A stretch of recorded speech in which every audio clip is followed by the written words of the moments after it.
Hello, hello, hello. What's up? Let me make sure my mic squared away. I didn't did this before. Speakers, headphones.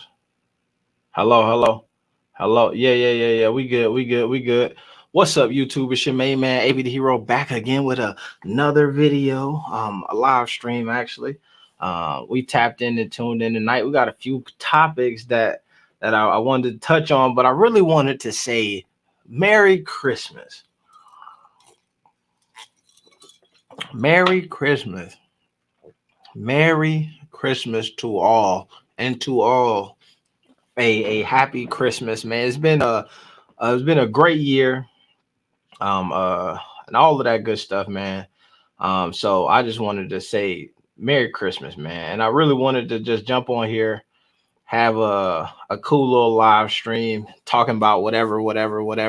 I got my man Poetic Flocco already in the building. Damn. Uh it's late, you know what I'm saying? I got my drink here mixed up and so you know what I'm saying? This live stream might get crazy, man. We might have to delete this in the morning, man. So who knows? What's up, Flocco? Hello, hello. Man, he's still he doing his thing. Let me see. So that's what's that, man. Hoop Jargon in the building already, man. Appreciate my dog Hoop Jargon for joining in. You think you can interview Jello? We'll talk about that, man. What's good, AB from Jordan Hayes? You know what I'm saying? You can handle the truth. You can handle the truth. That's a fact. A lot of times people think you can't handle the truth, but the reason why you can't handle the truth is because you're used to handling lies. But you get used to handling the truth, you can do that. Salute. Polo Sports Talk ENT. What's happening, my guy? Jordan Hayes in the building. We already tapped in with him. My man Hoop Jargon, man. One of my guys, strong YouTuber. If you ain't sub to his channel, man, go ahead and make sure you do that. Go ahead, make sure you do that. Merry Christmas. Angel Mandujano. Mandujano. Thunder Up, Ghetto Godly Figures. That's what's up. Merry Christmas, my daughter Jordan Tonk. I can't, man. I'm telling you, I'm so bad at these names. Let me see what my man's saying over here. Almost ready. All right. Man, Flocko, almost ready. I'm gonna move you off the screen and let me know when you're ready. Just send me a private message. All right. We got some folks in here from Twitch in the building. What's up, Prince Monito? What's up, my guy? Flight Sports in the building. Flight, man, you gonna have to come through. Talk to the people real quick. You know what I'm saying, on the channel, man. I'm finna drop this link, man, because really tonight is about conversation, man. It's a beautiful year. The holiday season is upon us, man. So I just want to put some good tides and Yule tides and all of that stuff. Can you tell us how you met Lavar? Yes, I can tell you that right now. We can start with that just to get it going. All right. So my man here says, Zane A say, can you tell us how you met Lavar? And I will say that I can tell that Zane A is new to the channel, and which I appreciate, because this year in 2020, which is about to come to an end, we have went up about down there 18,000 subscribers. 18,000, wow. 18,000 subscribers in this year. You know what I'm saying? Some things started to click, stuff started making sense, and we started really YouTubing out this piece. So Zane A, we've been doing this YouTube thing for a minute, about 4-5 years. I've been on this YouTube platform for a while, and part of what was going on, let me see, let me make sure. Yeah. All right, I'm just checking to see. Man, one of these is not even showing up here, but it's on the thing. Oh, there we go. That's it. Yeah, it is up here.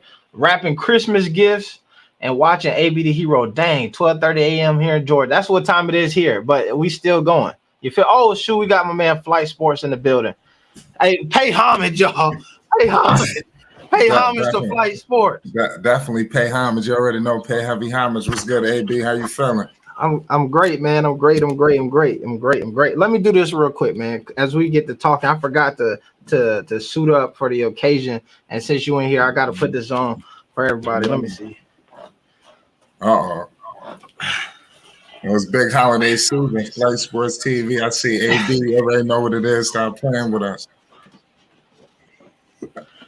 The big We out here in the ballerverse. You know what I'm saying? You're ready. Yeah. You know what I'm saying? I feel like you a member, bro. You in the ballerverse. Unfortunately, that's crazy, right? You in the ballerverse, man. Yeah, what you said there, B?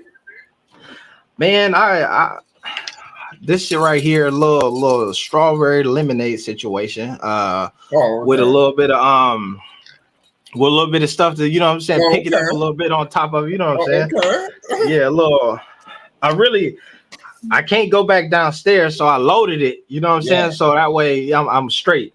And then if I need to re-up on the other end, I got a little side project, you know what I'm saying, that I might go to if I need to, man. But it's just one of the nights, bro. It's Christmas. So, you know what I'm saying? I'm sitting here like, yo, let me get my drinks on. But what's up with you, my guy? How you doing, man? Man, I'm doing good, man. I can't call it. I'm feeling better than ever, man. Shout out to the people. You know, I can't call it. I'm feeling good. That's exactly. Why would you not be feeling good, man? It's Christmas. I was about to say Christmas Eve, but it's actually Christmas right now on the East Coast. You know what I'm saying? Maybe you out in Cali. Where you at? Where you located? I'm in New York right now. Okay, so it's Christmas in New York. I think I knew you was from New York. I knew that already. Yeah, Long Island, New York. Hey, we got the folks giving you some love in here, man. Paying a lot of homage to Flight Sport. You know what I'm saying? Salute to Flight Sports, the machine. Yeah, right. That's what they call it, man. You know what I'm saying? Yeah. Y'all be going hard, bro. I see y'all, man, and y'all, I swear, but y'all had a live stream every day, you know what I'm saying, or damn near every day, you know what I'm saying. Y'all put a couple hours in too, man. So I commend y'all for that. I appreciate that. I think that's I heard my man DJ talk about this a while ago, but it's an underrated, like, you gotta, if you're gonna do this YouTube stuff and be consistent and successful with it, you gotta put some work in. You know what I'm saying? Even if you're just doing a live stream, you hopping on here, being able to do that, hold the content, engage the people for that long, man. That's a skill set in itself, man. So shout out to you, man, and everything y'all got going over there. You feel me? Yeah, appreciate that, man. You know, the people supporting it, man. I appreciate it. You know, we can't do it without the people, man. They've been supporting us. You know, we're gonna support them back. That's all we can do. Straight up. Oh man, we got somebody in here from India. Shout out PRCP in the building. Shout out everybody from India. Tell everybody in India I said go ahead and subscribe, man, to my man Flight channel, because I know it's about 1 billion people over there and they need that information. You feel me? Yeah, it's a fact. Yeah. But what tell me what got you on the platform, man? What made you start creating content and the content that you create? Because you in a niche, you feel me? And I know you're a Knicks fan, right? Yeah. And but you a supporter. Yeah. You be rocking with my dog Lonzo heavy duty over there with this. So what how did all that come about, man? What's all that? That's a hell of a question that you just asked me. Pretty much I got into YouTube when I started my YouTube channel, man. I was going through a crazy situation, man. I was depressed, I was broke, I mean all kind of stuff, man. Wild stuff going on, you know. But then, you know, I was not really feeling like happy at all. I turned my camera on and I started smiling again, you know, and I ain't never put it down since. And, you know, I originally started my YouTube channel talking about Max B. I'm not sure if y'all familiar with that rapper from Harlem, New York. Yeah, the Wave God. Yeah, so if you know the Wave, you kind of know my whole lingo. So that his music was very powerful in my neighborhood. You know, I was like almost like the soundtrack to my life on some real stuff. You know, I've been through a lot of stuff listening to that music back in the days. You know, so I was bringing awareness to his music on YouTube, like talking about his importance to hip hop, like how the melodic sound, the singing, like he was doing a lot of that stuff. You know, on the hooks. And now if you see how music is going, it's kind of like how Max was doing it back in 08, 09, 07. It wasn't popular. So I was bringing awareness. And then somehow I branched out to basketball. Obviously, we all men, we love sports, you know, so I put out some basketball content. I love Lonzo. You know, I kind of grew up like that whole Lavar wave, like Lavar, I really gravitated to Lavar, and then I introduced myself to Lonzo. Lonzo was the first one, You know, I love the way Lavar was so like lovable about his kids, especially his son Lonzo. Like he was going to bat for him. Like he'd never say he's wrong. Like if he is wrong, he going to bat with him. Like I'll never say nobody's nothing better than my son. Nothing. You know, it's my son against the world, and I just love that, and I gravitated towards that. So I want to be the father that Lavar is. All of the qualities Lavar embodies, I take that to my son, and I got 2 sons, and I tried to have 3 kids, 3 boys like Lavar. I don't know people that I tried. You understand? Like I literally tried to have 3 boys, and I had a daughter. My 3rd was a daughter. You understand? So I'm just saying. Yeah. Thank God. You know, I literally tried. You know, so I got swept in that, man. I love Lonzo, man. You know, it's a crazy situation. Nah, that's deep, bro. That's deep. I'll leave us break news here on AB the Heroes channel. My first son's middle name is Lonzo. You feel me? Mm-hmm. Oh shit! Yeah, right now because I love the way Lavar bigged up his son, and I promised myself I'll always go to bat with my son just the way Lavar did. So that's why that's how it is, bro. And that's so genuine right there, my guy. And it makes so much sense, bro, because that same thing is what got me on here, right? Yeah. I was listening to people, I was listening to their story, and I said, "Dog, this is amazing. This is like American dream type stuff." You know what I'm saying? But I was hearing people spin it to the negative. Yeah. I was feeling the impact that you was feeling, right? Like, damn, man, this is what you could, if you put the time and effort in with your kids, you can have all this. You know what I'm saying? Because that's not a message that was being, that's not a popular message in across cultures. You know what I'm saying? I will say this to you. I think that the Black father, right? We get a bad rap, but the father in general is never been portrayed to be somebody who spends that much time with their kids, right? You see it in the movies. You go back to Little Giants, and you got the dad who off to work, and he can barely make it to the game. I can't come to practice. I'm trying to get the money. I'm trying to get the paper. You know what I'm saying? And I think that that's something. My chair, could y'all tell I'm getting lower and lower? My chair is sinking. I don't know what happened there, but I like this frame better. Yeah. But I feel that, bro. That's deep. That's deep, man. That's my story, you know, into this thing, man. Yeah, that's deep, man. That's deep. That's a beautiful story, man. That's a beautiful story. Man. You gotta tell that story more often. Yeah, I love my channel, man. Yeah. Pardon me? I love your channel, man. Oh, you do? You're a subscriber? Definitely, man. Yeah, man. I think you did hair, right? So it was like a big ass live stream like 4 days ago, right? Like Lonzo topic, man. It had like 7,000 views, right? That might have been 6,000. That might have been like a week ago. Yeah, man. I appreciate you. Yeah, I appreciate that. Have you stumbled across my man Flocco? He a YouTuber as well. He a very unique niche, you know what I'm saying? Entertaining dude, but he coined the term. I know you heard this before because it's popular now on the internet, Jellosexuals. No, I never heard of that one. You never heard of Jello? Oh man. First time. Right. So for example, right, so we are of the belief that Jello is better than LaMelo and Lonzo. And we are called crazy, delusional fans. However, we're the only ones, right, who can provide the actual concrete facts, right? And everybody else is just arguing off of emotions. And then look, that's the Jellosexual definition. Right now, we're not gonna get into a debate on that. You know what I'm saying? Because then we could go talk about my man Flocco could go in for Jello for the next 3 hours if we get that started. You know what I'm saying?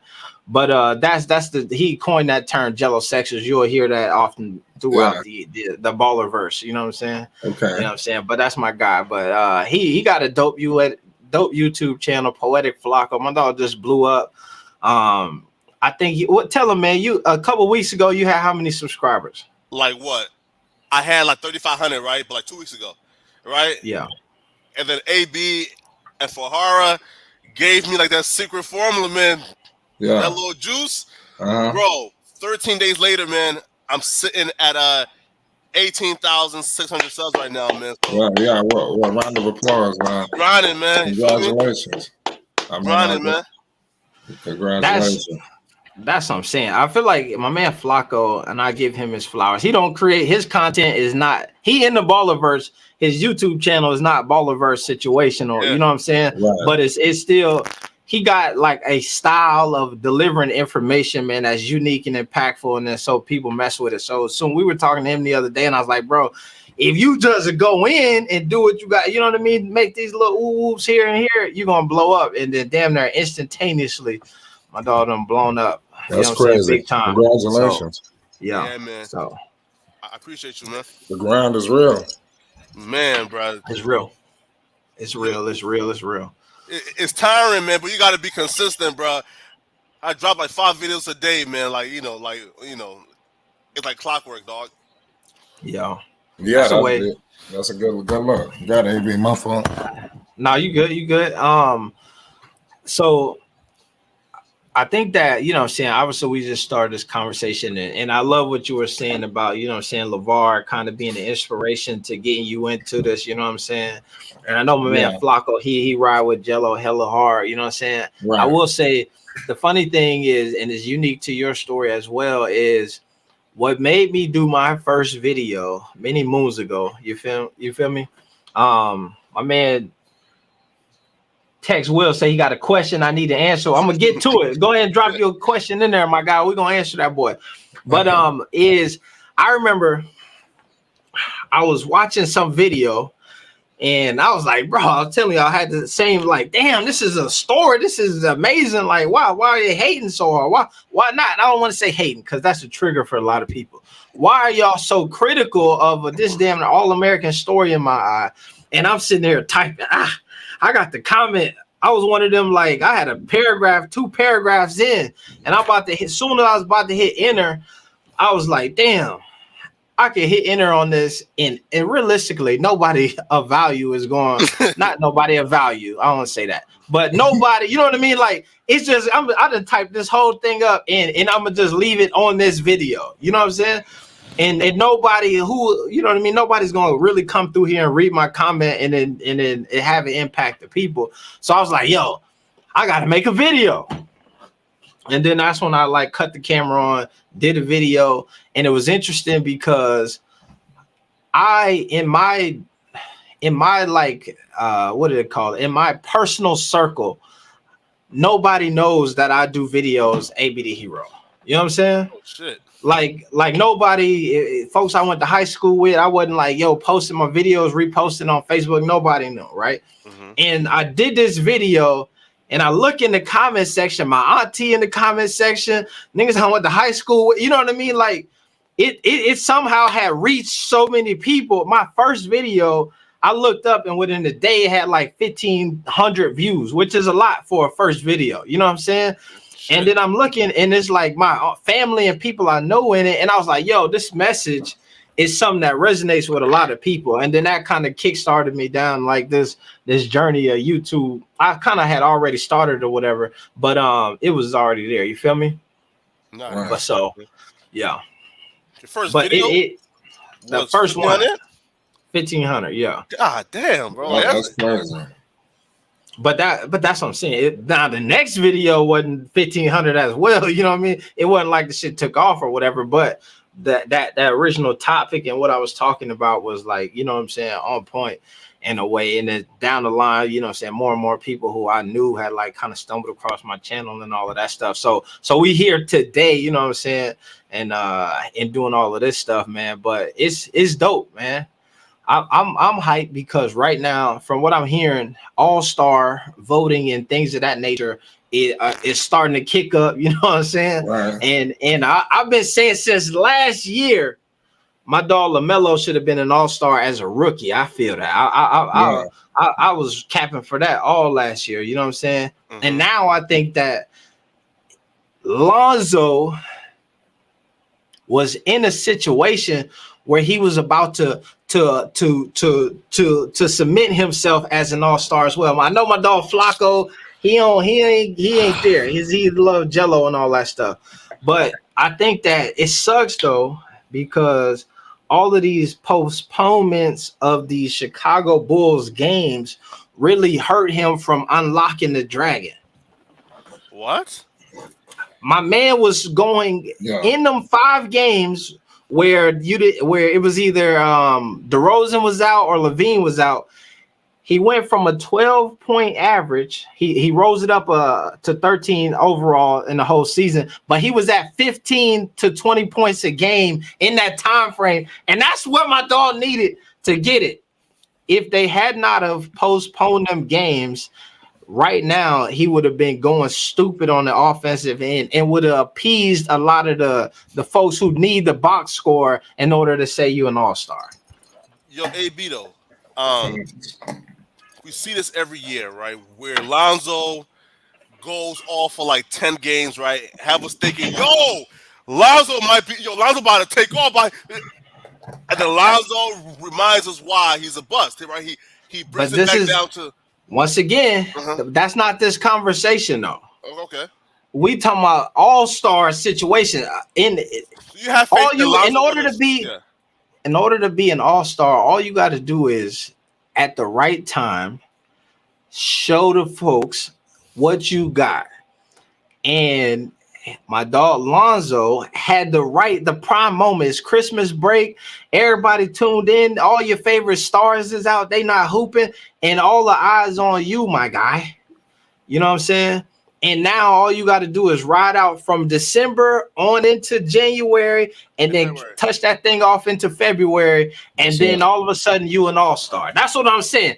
Because I do understand where you was about to go, Flocco, because there are times where my man Lonzo had these sometimes look like Bitcoin. You know what I'm saying? Where it's like it looked like you must invest in Bitcoin because that's just a smart thing to do. You catch it on the wrong time, and then that thing dip. But you always buy the dip. That's what they say. Right.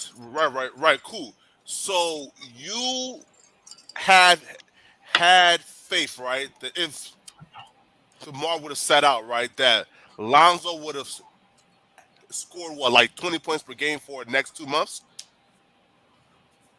Yeah, 100%. Man, come on, AB, you crazy, man. If him or Levine, all right, go ahead. My bad, AB. No, I'm saying, what do you think, right? If you take Levine or DeRozan off, don't even matter, then somebody got to go get some buckets. And when they needed that person who consistently upped his scoring was Lonzo. He was scoring damn near 20 points a game. Yeah. In that time frame. I was saying this the other day on the channel. I felt like he had a 30 ball coming. Yeah, definitely. It would have definitely took place if they would have never postponed those games. But we all know what everybody's going to say. You know, when Levine and DeRozan is there, when he gets back, you know, Lonzo's got to prove it, you know, and then I believe he can. They've been watching. They've been out. They see what's going on. They can't just come back and take him completely out the offense. I mean, they're a more dangerous team when he's more effective. You know, I think Lonzo Ball is going to continue to have his touches. He's going to make this team even more dangerous. I believe the Bulls is about to go up another level. I would say that. We'll see. I feel like many moons ago, Fly, I feel like I came on your channel and folks was like, what are the predictions? Yeah. and I was like, yo. And I said, I felt like when it came to the two teams, right? The Hornets versus the Bulls, I felt like the Bulls as a team was suited to be better, right? They're going to be at the top of the East. That's what I was saying. I was like, what? I'll tell y'all this, and this is one of my relatives is like a lawyer, and they from Chicago, whatever, and that's how they gave me tickets to the game and all that. So you know what I'm saying, if you watching, but he does sports teams. You know what I'm saying? Huge Bull fan. You know what I mean? It's the owners. If you want to buy a franchise, he does law in that sector, right? If you tomorrow flight, if you say I want to go buy the Bulls, you go talk to him, he help you buy the Bulls. You know what I'm saying? When they trying to get the Seattle Seahawks, and I was like, yo, preseason, these Bulls looking good, and he a Bull fan. He's like, I don't know, man. Gotta wait to see, man. I don't know. We waiting. You know, anybody could be good in the preseason. I say, yo, I'm telling you right now, if you got chips, push them to the middle of the table on these Bulls, because you got something special on your hands. And he said, I don't see. And then right before the Bulls Hornets game, I hit him up like, yo, I'm coming to the game. If you're gonna be going to the game, let's. And he said, yo, the Bulls looking good. You know what I'm saying? And so I say all that to say, I'm with you. I think the Bulls got a level that they can get to that we have not seen yet, because when the season first started, they was playing at a level that nobody imagined that they would be playing at the beginning of the season. They tickered off a little bit, you know what I'm saying, because little things was going on with them. But I think that once now that Lonzo has unlocked his scoring, and here's something that I noticed from him is that the scoring that he was doing, a lot of it was in the first half, right? So he was scoring heavy in the first half, and it was tapering off in the second half. And this is why I said I felt like he was going to get the 30-ball game, is because eventually he going to put two halves together, and it's up and it's stuck at that point. Right. I agree with you, man. What I do want to say before you continue, I like Lonzo, LaMelo, and Jello. You know, we kind of follow all of them. It's so hard to keep up with them now because, you know, the scheduling. Last year when Lonzo was in New Orleans, you kind of had a little jump. You know, they was on the West Coast. You might have had an hour and a half some nights. You know, it is what it is. But we try to represent all of them, you know, sparingly, you know, as much as we can. But obviously, you know, we love Lonzo more. But to be honest with you, man, it's crazy. Everybody got their own thoughts on Lonzo, man. But I just feel like Lonzo is in position to just prove everybody wrong. You know, that's just all I can say. That's definitely a fact, that comment that you just put up there. Yeah. It'd be an outrage if it's not. Yo, It's not. Yo, come on, man. You guys, listen. Guys. What? Okay. I love Lonzo, right? Okay. For example, right? It's kind of like the Ben Simmons thing, right? Where No, don't compare him to Ben No, Simmons. no. Right? Look. So look. I'm listening. I think, right, Ben is a great defender because I've seen him guard centers, power forwards, small forwards, both guards, right? Right. If Lonzo is 6'7" and he's out here bullying guys like Trae Young, Matisse Thybulle, right? Again, he's 6'7". He should be doing his things, right? And he's physically imposing when it comes to smaller guards. I haven't seen Lonzo guard nobody where it's like, yo, oh my God, yo, like, yo, bruh, Lonzo just guarded like LeBron James to shut him down, right? No, I haven't seen it, right? Right. Bullies. Did you not watch the game with the Lakers? You didn't watch the game versus the Lakers?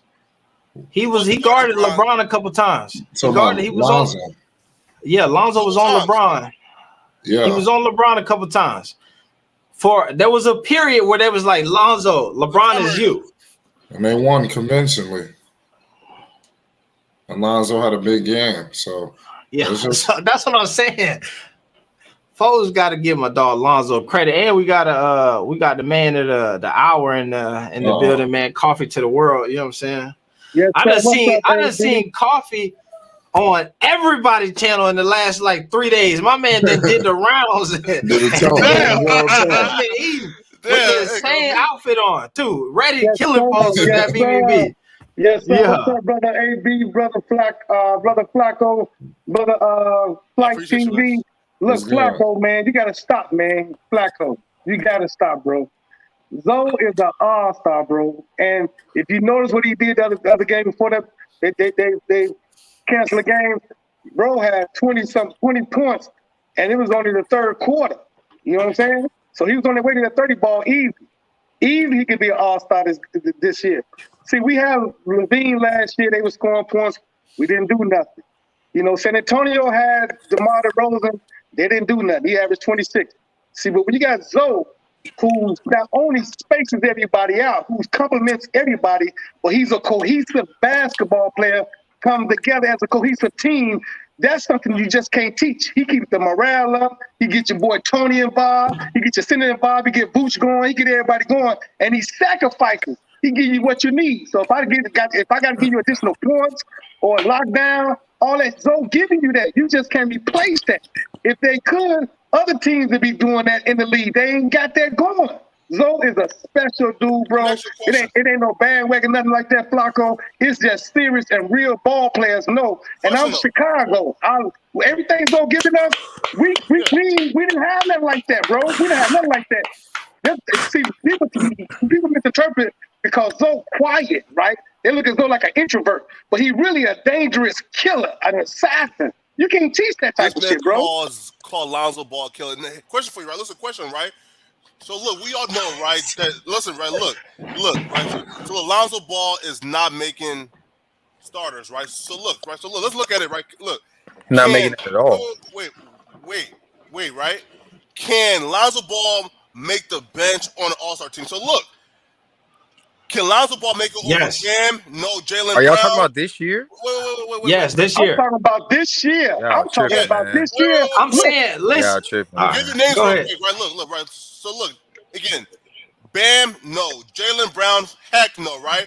Montrezl Harrell, he's not making it over him. You feel me? You get Jason Tatum, no. For me, James Harden, no. Bradley Beal, no.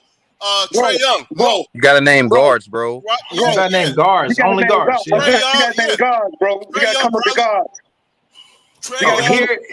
LaMelo. Here's what I'll say. You can't even say somebody like Darius Garland. But here's what I'm saying. This is what I got for y'all. This right now, I've been watching this all across the Instagram and the social medias. There's so many dudes right now who's signing contracts to play in the NBA because of all of these health and safety protocols. And all of them dudes is like, damn, I'm hyped. This is my first time in the NBA. Damn, I'm an NBA player now. I done made it. Last year with the All-Star game, what's my man played in Memphis for a long time? Mike Conley. Mike Conley hit the All-Star game last year, and folks was like, finally, Mike Conley got an All-Star. What I'm telling y'all is, wasn't that injury reserve? But it don't matter. Yeah, that's what I'm saying is that my dog is ready. I'm saying that when they look at, if you go look up Mike Conley right now on Basketball Reference, it don't say asterisk injury reserve got in such and such, because there's a lot of other dudes who did the same thing. You know what I'm saying? Devin Booker, I remember recently he got in off of injury reserve too. He got the snub, and he's still an All-Star. So I don't care how my dog get in. Wait, what year was that? Position. Hey, AB, what year was that you said Conley made All-Star? You said 2020? Was it like it might have? I think it was last year. I'm not sure. Was it 20? I think it was last year or the year before last. It was All-Star, bro. You All-Star. So he made an All-Star averaging 14 points on 40% from the field. That don't sound right. And that's what I'm saying. I don't know about that. That don't sound right. Bro, this is what I'm telling you. Here's why he made it. Let me tell you why he made it. Exactly. Thank you, Flight. He was the number 1 seed. If you hooping on a team that's really good, they know that everybody on the number 1 seed team can't get you 20 and 30. Not the number 1 seed, though, but they the number 2 right now. I think they got to be number 1 though for you to say that. But but that's what I'm saying is that it's December. They might give it. So they got an opportunity. You're right. And they hooping. They could give it to Vooch, but I don't believe that. I think that's a disservice to the community at large if they give it to Vooch. Keep it 100. Lonzo been more of a third option than Vucevic this season. Big facts. Vucevic plays a lot off Lonzo and everybody else to me. Exactly. So everybody played off Zoe. Yeah. DeMar, Zach LaVine, everybody. See, here's what I say is. Go ahead, B. What I'll say is that now, when I watch the Bulls, they heavy isolation, right? I see damn near DeMar come up, he'll dribble it up sometime, and then turn right into the post and go to work. You know what I'm saying? Or he'll come in and so oftentimes especially prior to folks being missing, that they did that a lot, which is the only reason why I think my dog is averaging that 4 or 5 assists. He hovering around that mark is because you got these dudes who need the ball and they got to go to work and they jab step, triple threatening and all of that stuff. And if they didn't do that and said, Lonzo, come on, man, set this thing off for us, you know what I'm saying? I think that they would take it to another level. I do agree with you though, Coffee. If there was no Lonzo Ball on that team, I feel like we'd be nothing. If you before the season, when people said, damn, how can Levine and DeRozan even play on the same team? They both ball heavy, dominant guys. I think that don't happen the way that it does if you don't have Lonzo Ball. I hear people say they just could put Caruso in there. Hell no. I'm one of those people. I think Caruso would be nice in there, but every time before the game, they would say, Caruso, this is what we want you to do. You see this film of Lonzo Ball? Emulate that. If you can emulate what Lonzo was doing for us, then you'll be great.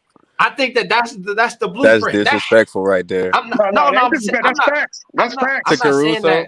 I'm not saying Caruso is not great. He was a champion. I know. It doesn't matter if he was a champion. I'm talking about point guards making everybody better. Exactly. Making everybody better. Knowing your I mean, that's not something that you can just teach somebody. Like, you can't just show a video and be like, hey, do what Lonzo Ball. Like, Lonzo Ball is special. So, like, you can be like emulated, but it's never going to be the same. Emulate. So. Exactly. But that's what he said. That's what I'm saying. Yeah.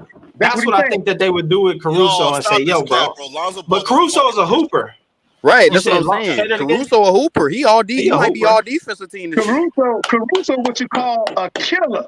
But you need that person that's gonna set everything up. That's Zoe. He's not a Zoe. There's not nobody in the league. Zoe's an anomaly, Joe. You ain't never saw no shit like this. LaMelo's like but look, of course his brother's Jello too. Jello cold. Jello super cold. You know, all of them super cold. I got all 3 of them doing something dangerous. I got all 3 of them doing something dangerous when they're in that league. I hope MJ get out his feelings and put Jello with Melo. Y'all really gonna see something crazy. You know what I'm saying? That's never gonna happen. They got chemistry, dog. They got chemistry. And I don't know why Jordan holding back. It ain't Borrego. It ain't the little goof ass coach in the Swarm. It's MJ. MJ got to get out his feelings. Stop all that thinking about, the boss said he could beat me 1-on-1. Come on, MJ. Come on, stop. He never gonna get over that, Coffee. Bro, we know MJ hold these grudges. Yeah, I know it.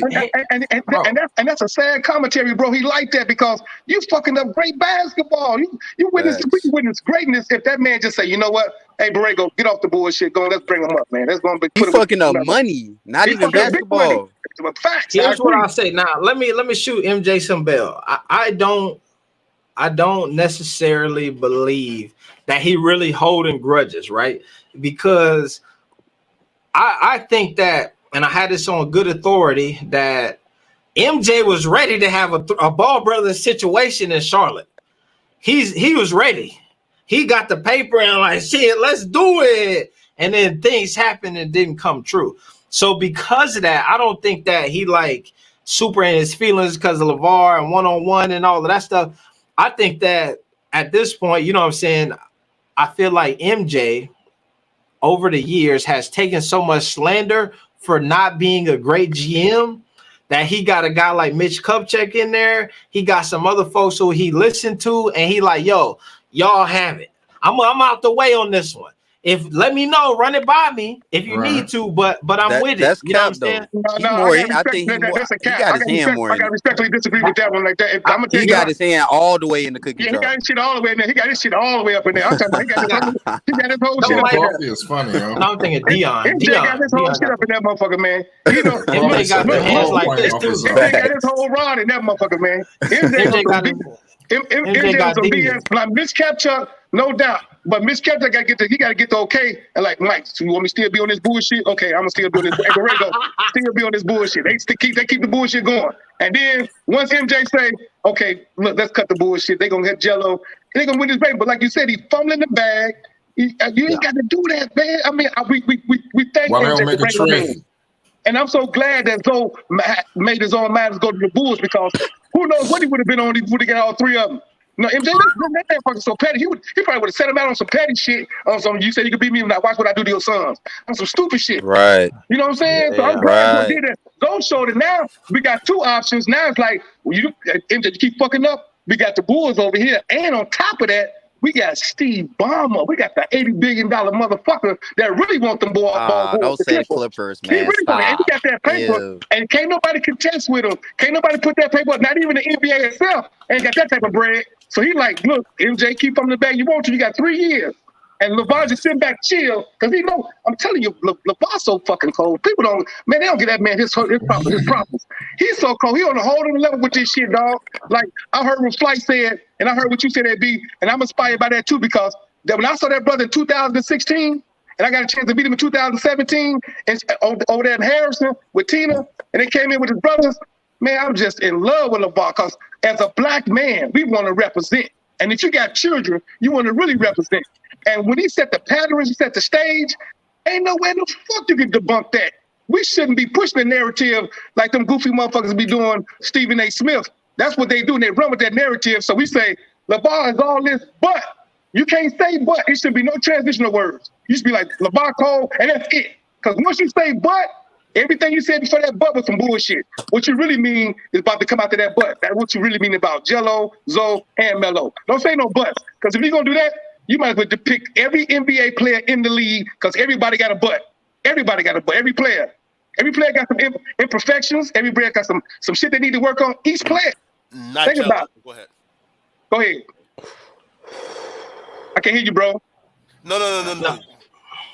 You stay there, right? Yes, sir. So, you know, so we need to lift that brother up, push it, because he's pushing the culture all the way forward. When I hear him say, look, I'm willing to give players that stand with BBB 40%. He gets 60%, they get 40%. You know how cold it is? Nike don't do no shit like that. Who gonna do no shit like that? Man, that man gonna have everybody because they already loving Zoe, they already loving Melo, they gonna fall in love with Jello, and what you gonna have is everybody gonna stand with BBB. Watch what I tell you. Yeah. Everybody. Here, let me say something, because I want to give LeVar. We've been giving LeVar some flowers throughout this thing. Man, I just want to spray. Here's the thing, right? When I was just out there with him, talking with him for a little minute ago, right? What I realized is there are things that he said. Oh, I said this because I know folks was gonna say this. I said that because I know folks was gonna say this. And when I listened to the reaction to some of the things that he said, it elicited the exact response that he wanted to get. Facts. And because of that, I'm like, damn, that's cold. Because it's a skill when you can make people do things that you want them to do. And you do it in such a way, it's like they think it's their idea. Facts. He know what, you know what I mean? And that's the thing I think like he don't get enough credit for, and is he got a great ability to pull these puppet strings. And there's people, they be across the internet and literally word for word damn near what the things that folks say, you know what I'm saying, is exactly what he was predicted was going to happen, you know what I'm saying? So I give him his flowers on that. When you said that, like, you know what I'm saying, people don't give him the credit for being the cerebral thinker, you know what I'm saying? I dig that for sure. That's why I love AB the Hero. I love Flight Sport TV. I love Ball Facts, because these are, even the brother DKM, this is what pushing the culture forward. But we just can't be on them butts. We can't be on that, my little LeVar. But, no, fuck that butt shit. You know, that's what they want. They sit back, them people push that narrative out there, and they want us to say but, and they want us to go at it. No, we got to stand behind that brother 1,000%, 1,000,000%. Anything he do, we got to ride with him. Not just have his back. You know, you got to have his front. Fuck. When people say I got your back, okay, if a motherfucker's still on your ass, what's going to happen? I need you to get my front, too. Don't just get my back. Get my front and my back. You know what I'm saying? And that's what we got to have with that brother LeVar, because he's doing something, showing us something so great. And then look at Zoe. Zoe got the poker face. You don't know if Zoe happy, or angry or mad. He got a poker face, which makes him even more dangerous. Yeah, even more of a killer. And he killed it. I want to throw one thing out here because my man here, Sour D Live, said this. Shout out who you said? Shout out my brother Dante down there. Oh, yeah, I see him down here. Dante, shout out Flight Navy. What's up? What's good? But I want to say this while we on this conversation, the three brothers teaming up. This is imagine this: the Clippers go getting a new arena in Inglewood, and you trying to sell, and you if you let me pose this question to y'all. I know where you're going with it. Come on. If you got a new arena coming up in LA, you gotta sell them tickets. And you want to sell them tickets. Come on. What's the hottest ticket you could put together on the Ball the family, the Ball brothers? Yes, sir. Boy, if you could figure out a way to get a Lonzo, LaMelo, Jello situation out there. And it's easy. Because Lavar already said, look, LA, y'all fumbled a bag by getting rid of Zoe. We should have never did that, which was a blessing in disguise because Zoe went to New Orleans and got a shot.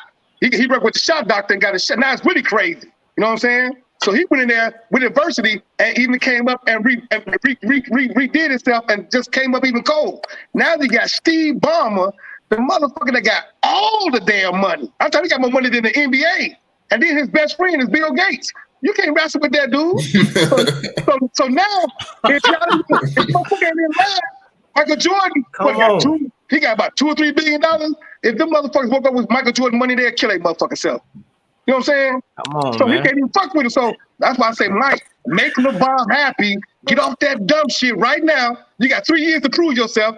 Put Jello shouldn't even be on that damn goof ass team down there. He shouldn't even be going through that. Don't even send that man through that. But what you're doing is getting Jello more pub, because even through adversity, Jello still shining 3 for 4, sometimes 4 for 4. He's still sniping. So now you give him more pub, Jordan. You get the man more pub. So now you're even looking more fucked up. So what's gonna happen is when them 3 years up, well, that motherfucker gonna be sweating bullets because you lose Melo, it's a fucking wrap. For goddamn it, Charlotte. Yeah. Ain't nobody going to Charlotte. It's like a ghost town now. And your man Miles and your man T-Row, T-Row already wearing Melo shoes. We got you know already. Melo, whatever you're doing, I'm doing. Want to stand with BBB? I'm going with BBB. I'm telling you right now, everybody BBB, dog. Everybody, dog. The motherfucker, the whole family is an anomaly. You got Steve Ballmer. Motherfucker got to think about this. That's a real problem right there. Because I don't want us to lose off for the Bulls, but we ain't got that type of paper. We can't keep that motherfucker. And all it takes, so only 4 years. After this year, 3 years. What's there 3 years? And then Jello is free agent. You can't do what you gonna do. Yeah. But sit back and watch the motherfucking show. He just built that big ass, beautiful stadium out there, Inglewood. Bro, they gotta sell them tickets when we come down to it. That's what it's all about. It's gonna be the greatest show on motherfucking earth. And Steve Ballmer will be excited. He be hyped. Think I'll be hyped. That motherfucker be hyped, Joe. He be on 15 million. You can't even offer that motherfucker the max. He'll laugh at Michael Jordan max, 250. He'll laugh at that shit. That's like a nickel. He like, nigga, that's like some flame house in Arizona team. Blunt Dog 513. That's an interesting name, my guy, for sure. But he say they all Laker boys. They not going to the Clippers. Stop it. And what I would tell you is, the man LeVar even came out a while back and said that he would love to see them boys over there in LA, in the other LA. You feel me? So I don't know, man. I'm gonna keep it 100. I don't think the NBA gonna let that shit happen. When you prove to be disloyal, fam, and he got rid of Zoe, LeVar don't forget none of that shit, bro. He put them up across town, and the LA Clippers gonna be the hottest in the motherfucking what's the name, bro? Yeah. If they was up 3 to 1 when they lost in the bubble. The bubble? You talking about? Clippers. If they win that game, they win the whole motherfucking thing, dog. They were looking past it. They wanted the Lakers bad. But they shout out to my guy Sonny Will, man. He be on the live streams all the time. Sonny Will, what's up, bro? What's Glad up, bro? to have you back, my guy. But Juju, you was about to say something, man. What was you about to say? Oh yeah, all I was about to say, like, I honestly don't think the NBA gonna let that happen. Like, I don't think they're gonna NBA can't do nothing about it, dog. That's Steve I don't Ballmer, know. bro. They've done things like this in the past where they stopped things from happening. It's a different Juju. It's a different ball game. Look, when your boy signed that big contract with Indiana, the boy that plays for him right now, what's his name, dog? Play with bonus? No, the guard, motherfucker, the nigga got talking about Brogdon. Who? Brogdon? No, the star player for the Clippers. Clippers. No, the star player for the Clippers. Talking about Paul George? Paul George, yeah. He signed that big ass contract with Indiana. It wasn't even 2 years. I think he signed 132 million. It wasn't even 2 years. And somehow Steve Ballmer looked, NBA, this is what I want to happen. And whatever. But that's different though, man. We talking about all 3 of the Ball brothers. That's gonna take over the whole NBA. They not gonna allow that shit. Look, well, hold up. Why would they allow it? And this man is Steve Ballmer, bro. He run the NBA, dog. Whoever got the most tips. Look, I will say this. They love Steve Ballmer, bro. He got that. He chipped. Man, they love Michael Jordan, man. Look who Michael Jordan is. He's been bro, Coffee, bro. Michael Jordan has been the NBA's puppet for how long, bro? They love Michael Jordan. The logo. Why not the logo? Why not the logo? Why Jerry Let me West throw the this logo? out there. I will say this. I seen something a while back where a couple of times where the NBA stopped things from happening. It was because there were teams involved that were under the NBA's control at the time. So like when Chris Paul was supposed to go to the Lakers and they stepped in and stopped it. Right. At that time, I don't know, I can't remember what it was, but something had happened in New Orleans and the NBA was the acting owner of that team. Right. So the NBA, who was the commissioner at the time? Was it David Stern? David Stern. He stepped in and stopped it. Train. Yeah, and then I'm not saying nothing like that. Then you got Anthony Davis, and then they allowed all the Miami Heat stuff to take place. Exactly, one in Miami Heat took place, and that was all good. But even we're seeing them do. We're seeing the NBA do things now, like for instance, what they did with Lonzo Ball, like in the tampering thing. I mean, they took a draft pick, so we're seeing that the NBA is trying to really go after these teams if they're making moves that they don't like. And that's simple, bro. So if we're talking about all three of the Ball brothers, that's going to be something that we've never seen in LA in a new stadium. They want that. I don't know. That's good for the NBA. Bro. That's what I'm saying. I think I'll say this. Let me say this. I think that a lot of folks, right, because we understand the shoe contract money is a big deal when it comes to the NBA, right? And they got partnerships that have been long standing. Right. You know what I'm saying? So they got a bit of a vested interest in making sure things, you know what I'm saying, remain the status quo. However, the NBA knows there's a reason why if you go to a G League account on YouTube, you see a picture of LiAngelo Ball. Facts. They know that, you know, sometimes you gotta sign the deal and it's gotta, you know what I mean? You can't bite the hand that feeds you at times. You know what I'm saying?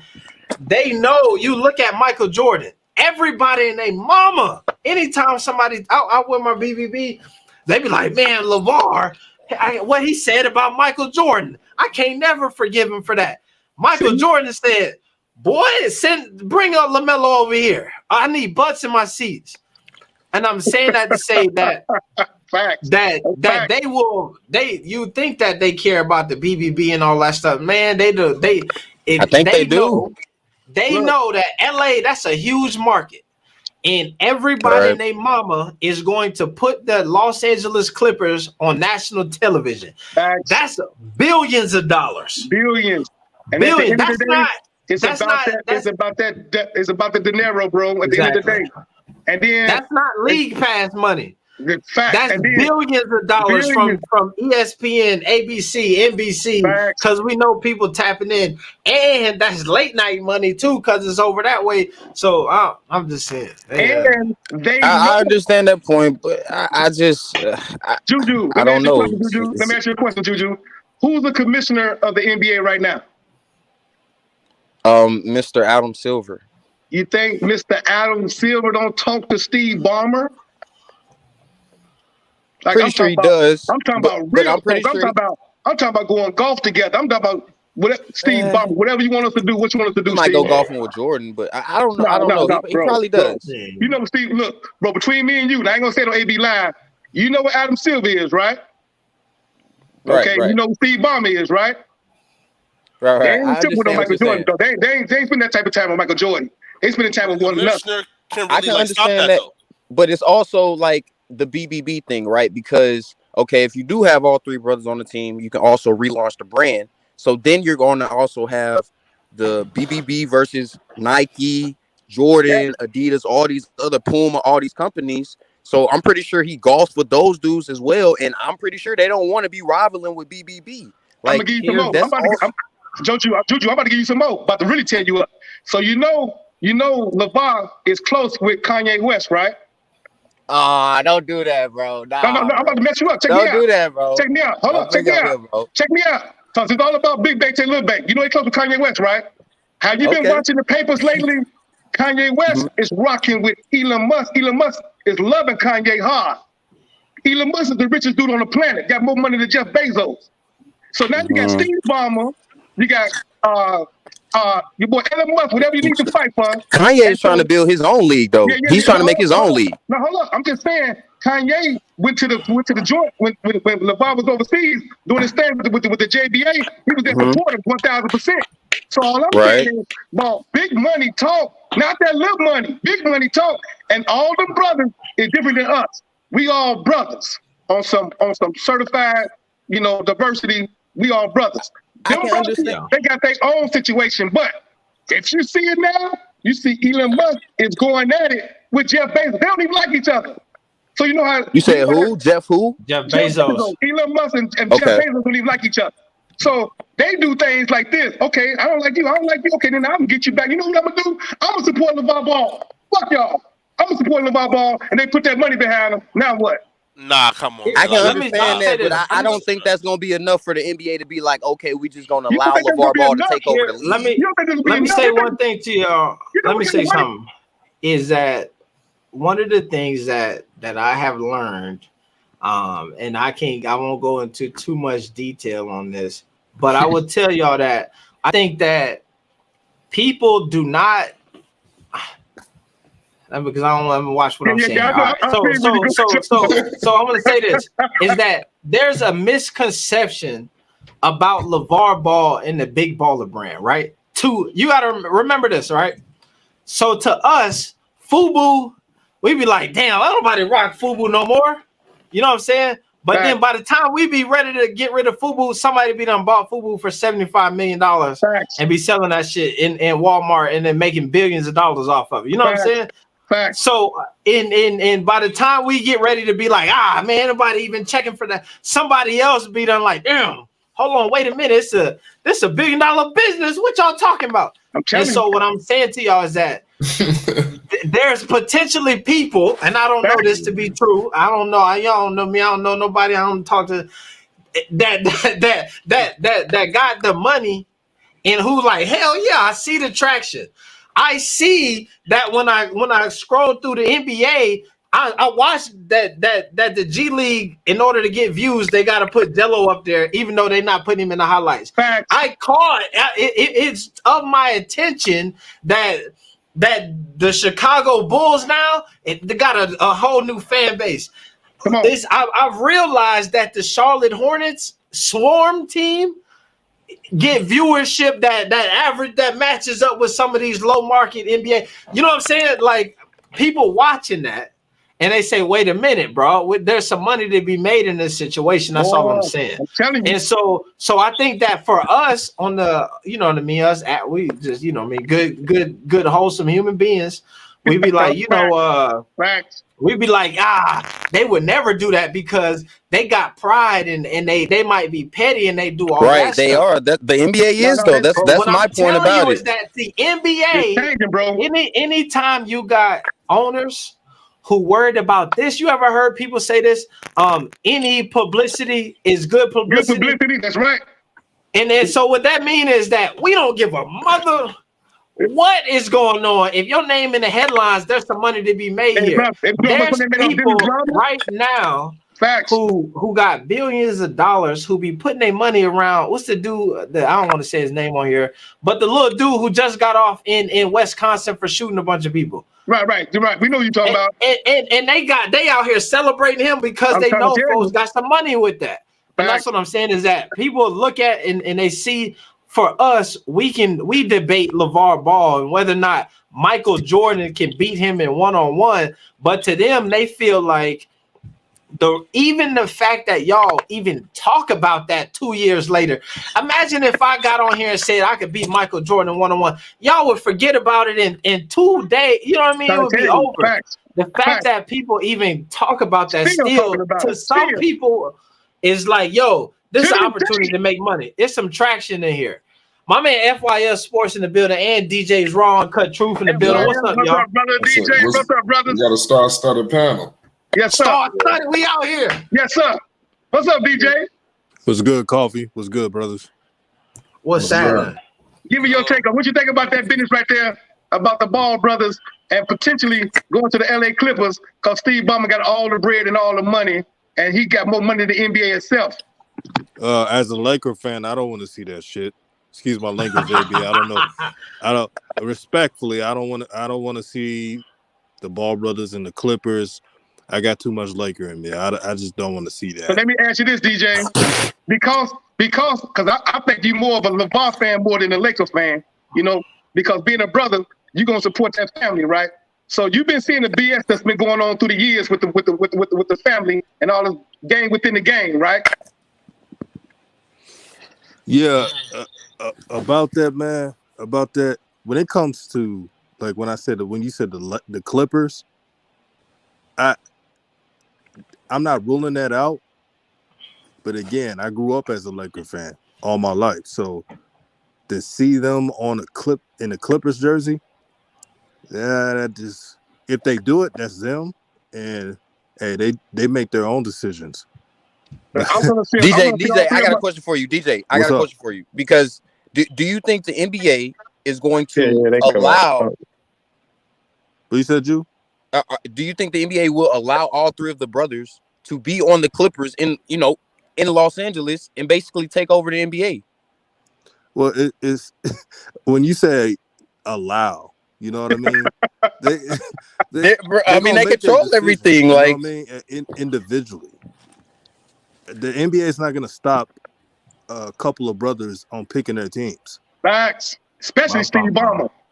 They're stopping Jello from being on the NBA team. You don't think the NBA is in Michael Jordan's ear about LiAngelo Ball possibly Steve Ballmer got a different type of money, bro. No. You talking about Steve Ballmer? Wait, let me point this out. Whoever has power in the league has way to make things happen. Say it again, bro. Say it again. It's been like that for years. Yes, sir. When Magic Johnson first came into the league, right? They won a championship. Who's their first coach? Paul Westhead. What's his name? The first coach. I'll take Pat Riley, wasn't it? Was it Pat Riley? No. That was after. I think it was Paul Westhead. Yeah, Paul Westhead. I think it was Paul Westhead. Magic Johnson, he knew he didn't fit with that scheme. He wanted to run and gun.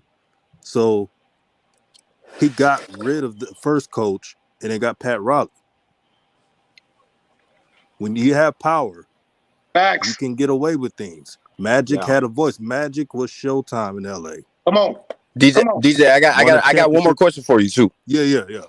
Look. Okay, so even if they are on the same team, right? It all comes down to basketball and actually producing on the court. So do you think even if they do have all three of the brothers on the same team, is that enough to win a championship? Hell yeah. Give me I'm asking DJ, Coffee. No, Coffee, no.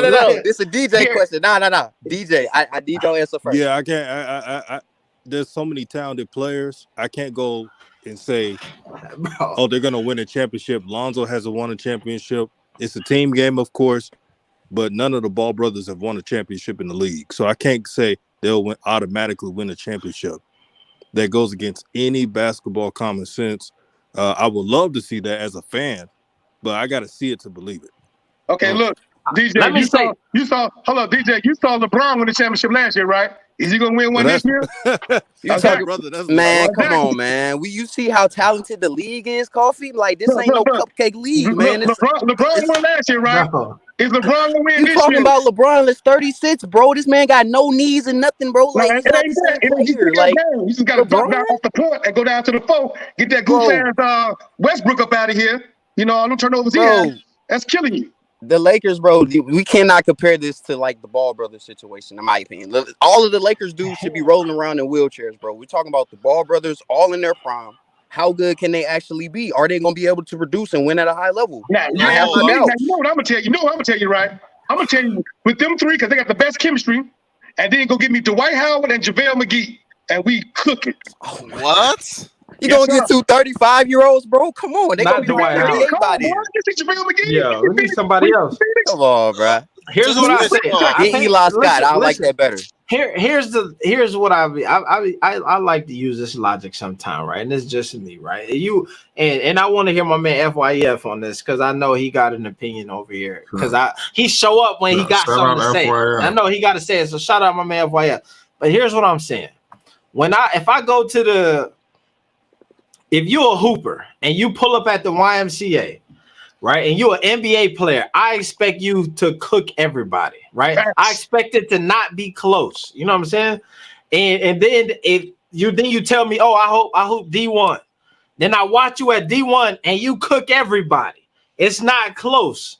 Then I watch you say, you know what? I was D1, but I play in the league right now, and you cooking in the league, and it's not close. Then I'm like, all right, hold on a second. There's a pattern there. So when I look at the Ball brothers, and I see them in Chino Hills, in the middle of nowhere, ain't nobody even heard of Chino. I never heard of Chino Hills. I never heard of Chino in my life. I never know that Chino Hills. Ball brothers, Chino Hills. That's the first time I ever heard of them. And all of your favorite players in the NBA right now, everybody who is the future of the NBA, except for Ja Morant because he was hidden somewhere, they ran through all of them. Adebayo, the such and such, and Chino teamed up, De'Aaron Fox, all of them in college, they ran through them. I see my dog Zoe go to UCLA, and he hoop, become the second overall pick. Facts. I watch LaMelo go from where he was at in Chino Hills, go to Lavar, Rookie of the Year, NBA Rookie of the Year, and he go do that. I watch Jello play spotty minutes every now and again, and be an efficient scorer over in the G League, Summer League, in the G League, and then over in Lithuania, I watch him play in the JA. Everywhere he done touched the hoop at, he done scored the ball at a high clip. So now what I think is when you say, can they be on, if they was all on the same team, would they be dominant? I just have to say, based on the history and the track record. Based on high school, AB. You just said Chino Hills. We do that. Zion Williamson, based on high school, was crowned. LeBron James, based on high school, was crowned. Kevin Garnett, based on high. It's not far-fetched to say based on high Jello school. Is crowned? Y'all might get excuse me, is Jello crowned? I'm not saying that Jello. When did LiAngelo? I didn't say the Jello only one that's crowned. crowned is basically LaMelo. To be honest with you, I said, hold on. What I said was 30-something points in California. 2 years in a row. What I'm saying is that come on now. When I look at Jello shoot the ball at a high clip, and I see people say, if he shot the ball more, he would have more points. Facts. If the statistics across the board say if you shooting the ball at 66%, and then if we give you more shots, the percentage might go down a little bit, but you're not gonna go from you take 4 shots a game, you give me 66%. I give you 8 shots, and then now you at 20. Worst case scenario, you going down to about 50 something, right? And so now for you shooting them 10, 20 times a game, it just says something to me. So I don't know. I think that a lot of this stuff, when you talk about all three of them being on the same team, it's all best case scenario type of conversation.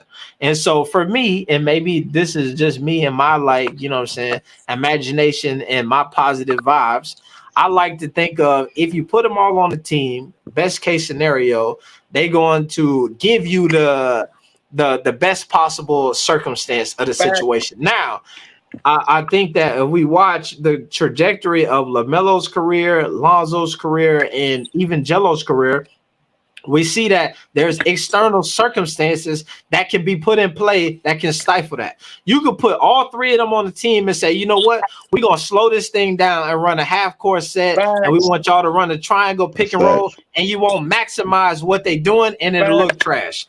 If you then say, you know what, y'all do what y'all do, we're going to run this thing, we're going to pass it, we're going to play like we know y'all want to play.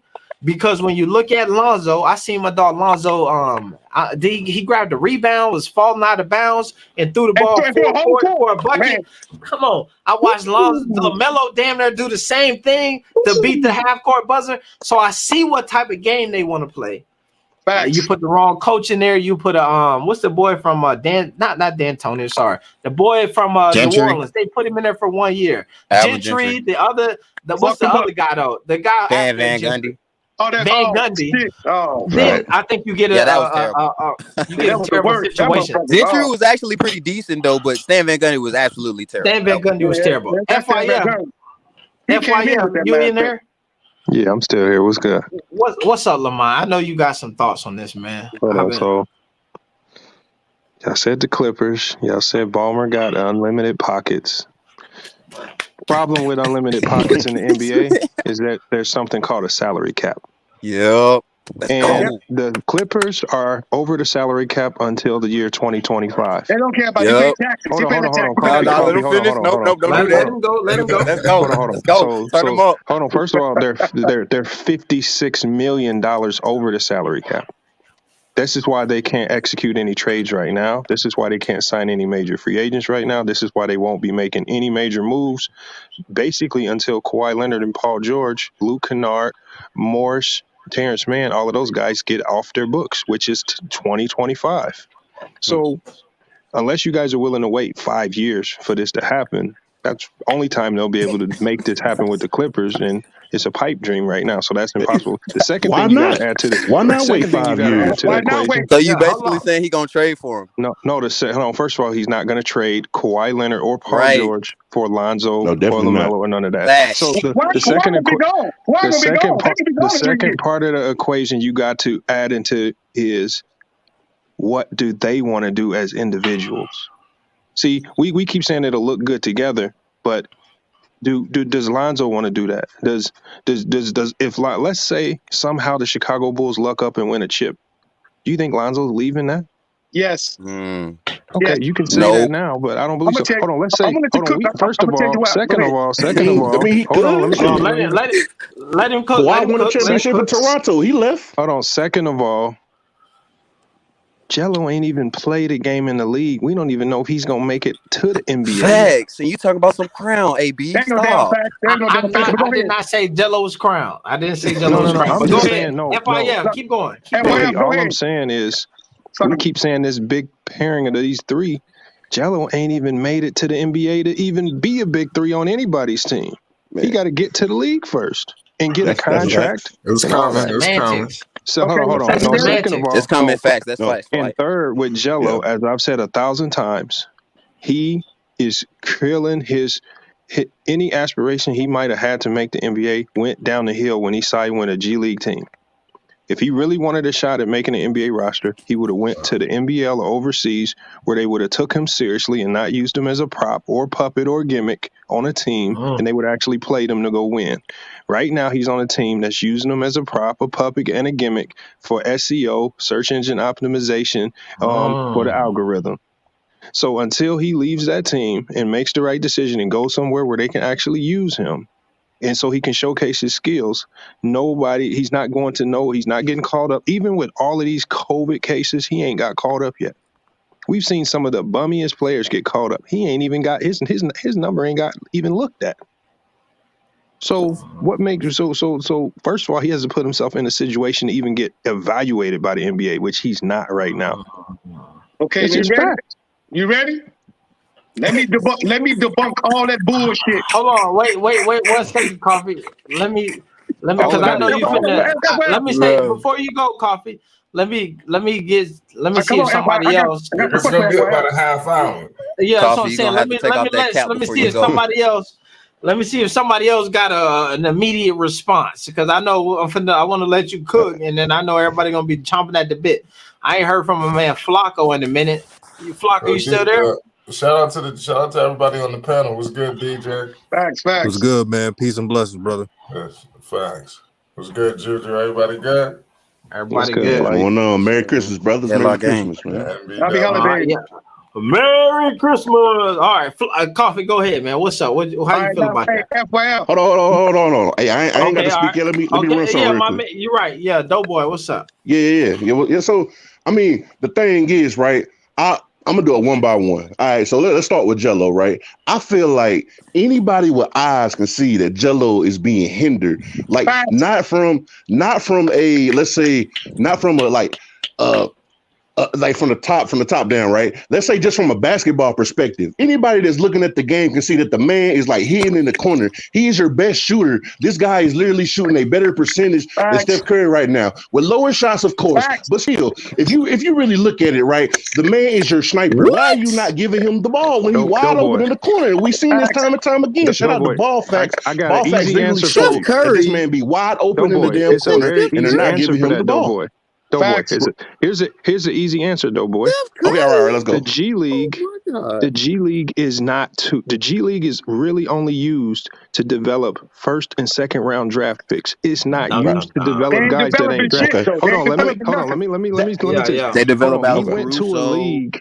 He went to a league. They don't care about winning or losing. G League teams get sold all the time. Nobody goes to the games. This is why Book Knight got called up, and this is why all of their other draft picks get called up when they need them. They only use that league to develop the talent that they have. That's why as soon as a guy gets dropped down, he plays most immediately. He gets all the minutes immediately. Jello is an afterthought on that team. I never said Jello wasn't a good player. I said if he really wanted consideration, he should have went to a team that was going to put him on the court and let him showcase his talent. He's not going to showcase his talent in the G League because of the politics. So and I said this before he even signed with the G League, I said he needs to go to the NBL and go play for a championship, a team that's actually contending to do something. In the G League, nobody cares about a G League championship. Nobody cares about the G League MVP. Nobody cares about the G League leading score because the last 5 G League leading scorers ain't in the NBA. The last 5 guys that went to G even League with that, right? Like me personally, like I'm not somebody who feel like I don't feel like Jello is gonna be like a superstar starter in the NBA, even if he is like a dominant come off the bench shooter. Like, I mean, in my mind, that's good for me, in my opinion. I just feel like just from what we see with him, it just feel like if you look at the game, I mean, he doing everything that he can do. If you give him the ball with literally 2 seconds left and he got to hoist the shot up, like it's going in. What the man shooting like around 50%? Higher than that, 2 out of 3 from 3 points. I mean, like, so it's not like the man can't play, and that's what everybody mad about. It's like, if he would have came out in the summer league showcase, right, and it would have been like, oh man, here we go. Because I mean, I watched it. I watched every game. Like, you could see that people was doubting him. Like, man, this man can't play. Why would they even give him an opportunity, right? And then you start looking, you like, damn. He knocking that thing down. Ooh, wow, that thing dropping. Okay, what's going on here? I think a lot of people are scared to say that whoever gave Jello the advice to sign with a G League team gave him bad advice. I mean, you got to look at it though. I mean, what other option did he have? I mean, he really didn't have any more options. He had an option to sign with in the NBL. He passed it up. He has options. Any team in China will take him. He has the option. London Lions as well. It's like you moving further away from the goalpost though. If you're trying to get to the NBA, what's the closest line to the NBA? Hold on, wait, one person at a time. Hold on, let me say something. Hold on, Coffee. Let me say one thing. Hold on, I'm gonna let you get there, but I want to say one thing. Because I think that what was being said is there's something that is to this, right?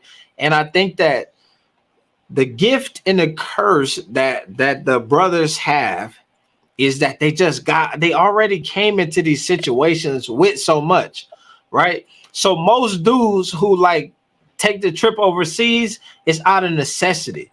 I gotta go overseas because I'm gonna go try to get this bag. You know what I'm saying?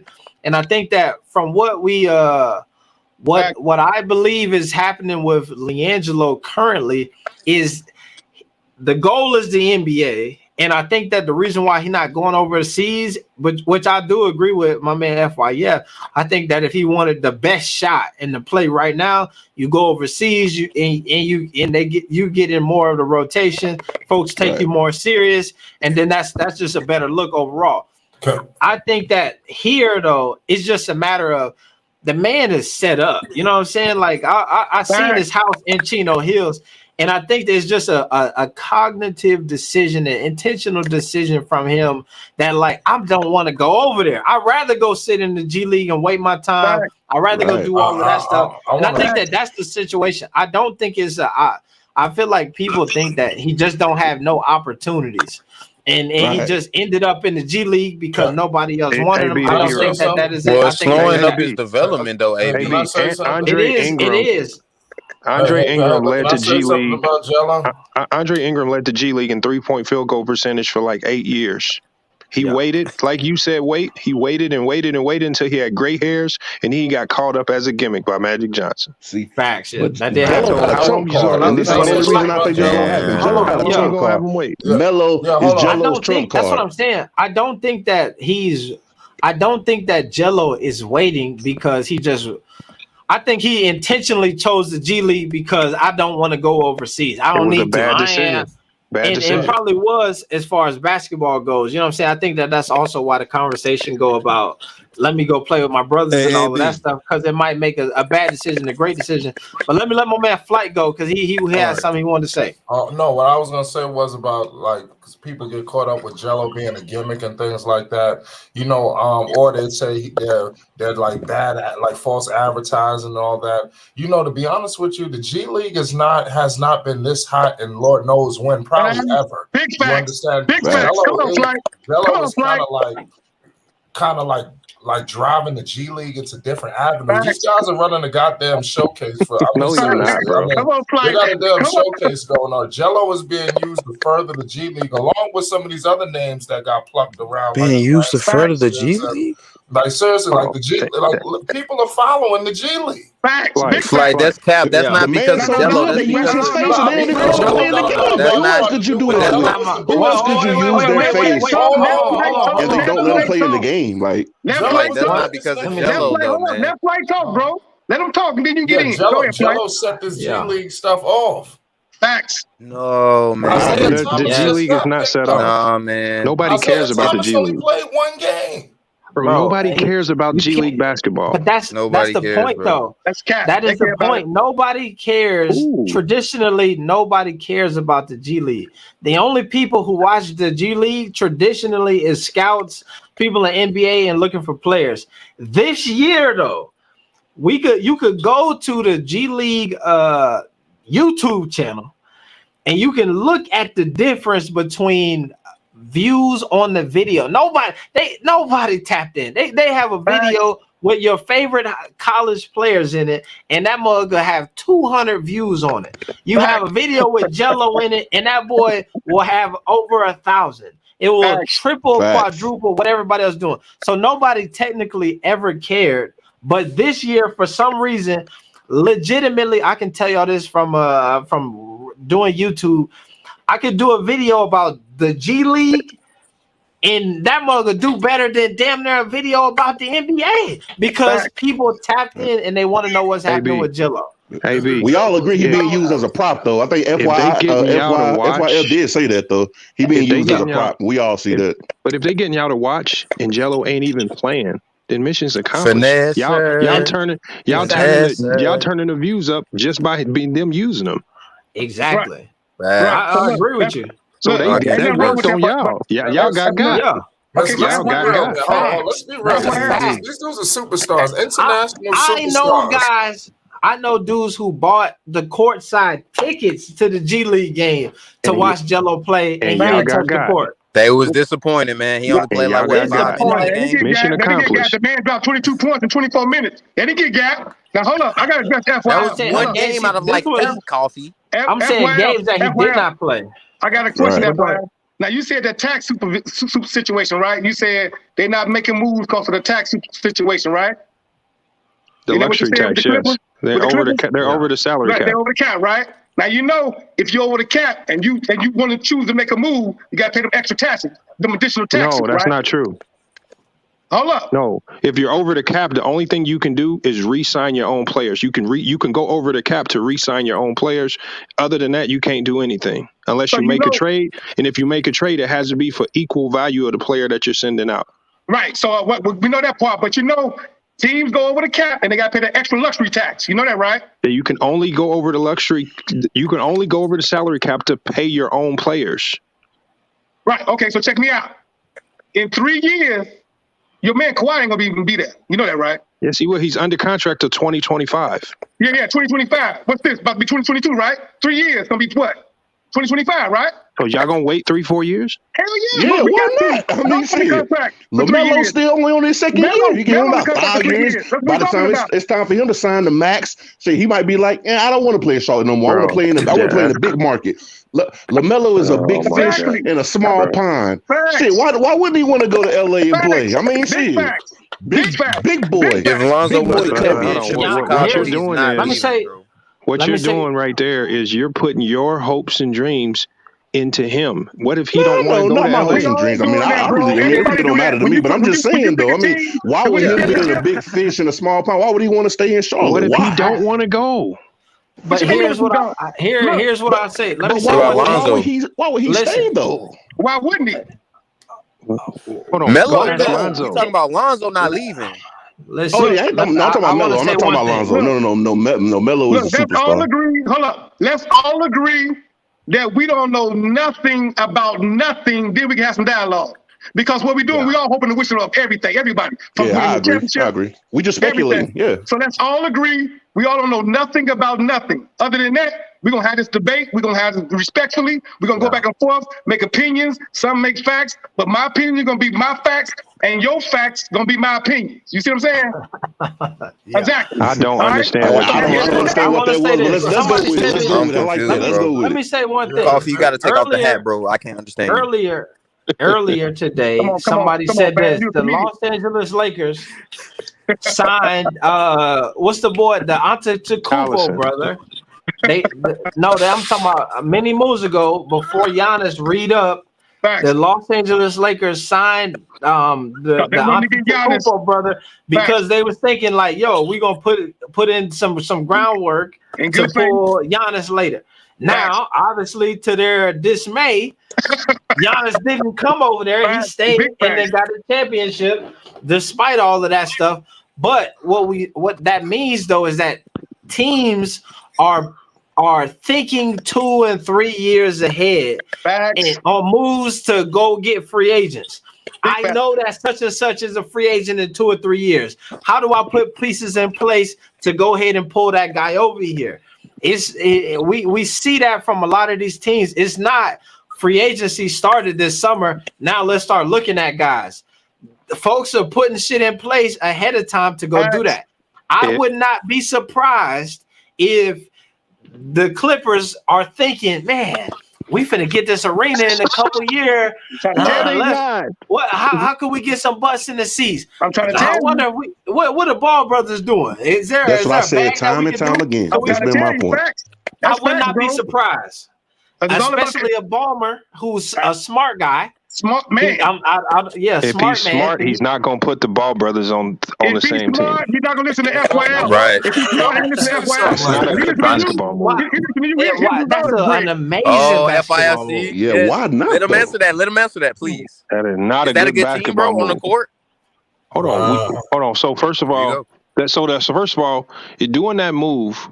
You're gonna put Lonzo back into a 3-and-D shooter off the ball, which he looked horrible in. He looked like lethargic and like uninterested. No, he's not. Jello, first of all, we don't even know if this man can hoop at the NBA level, so you don't know what the hell you're gonna get out of him.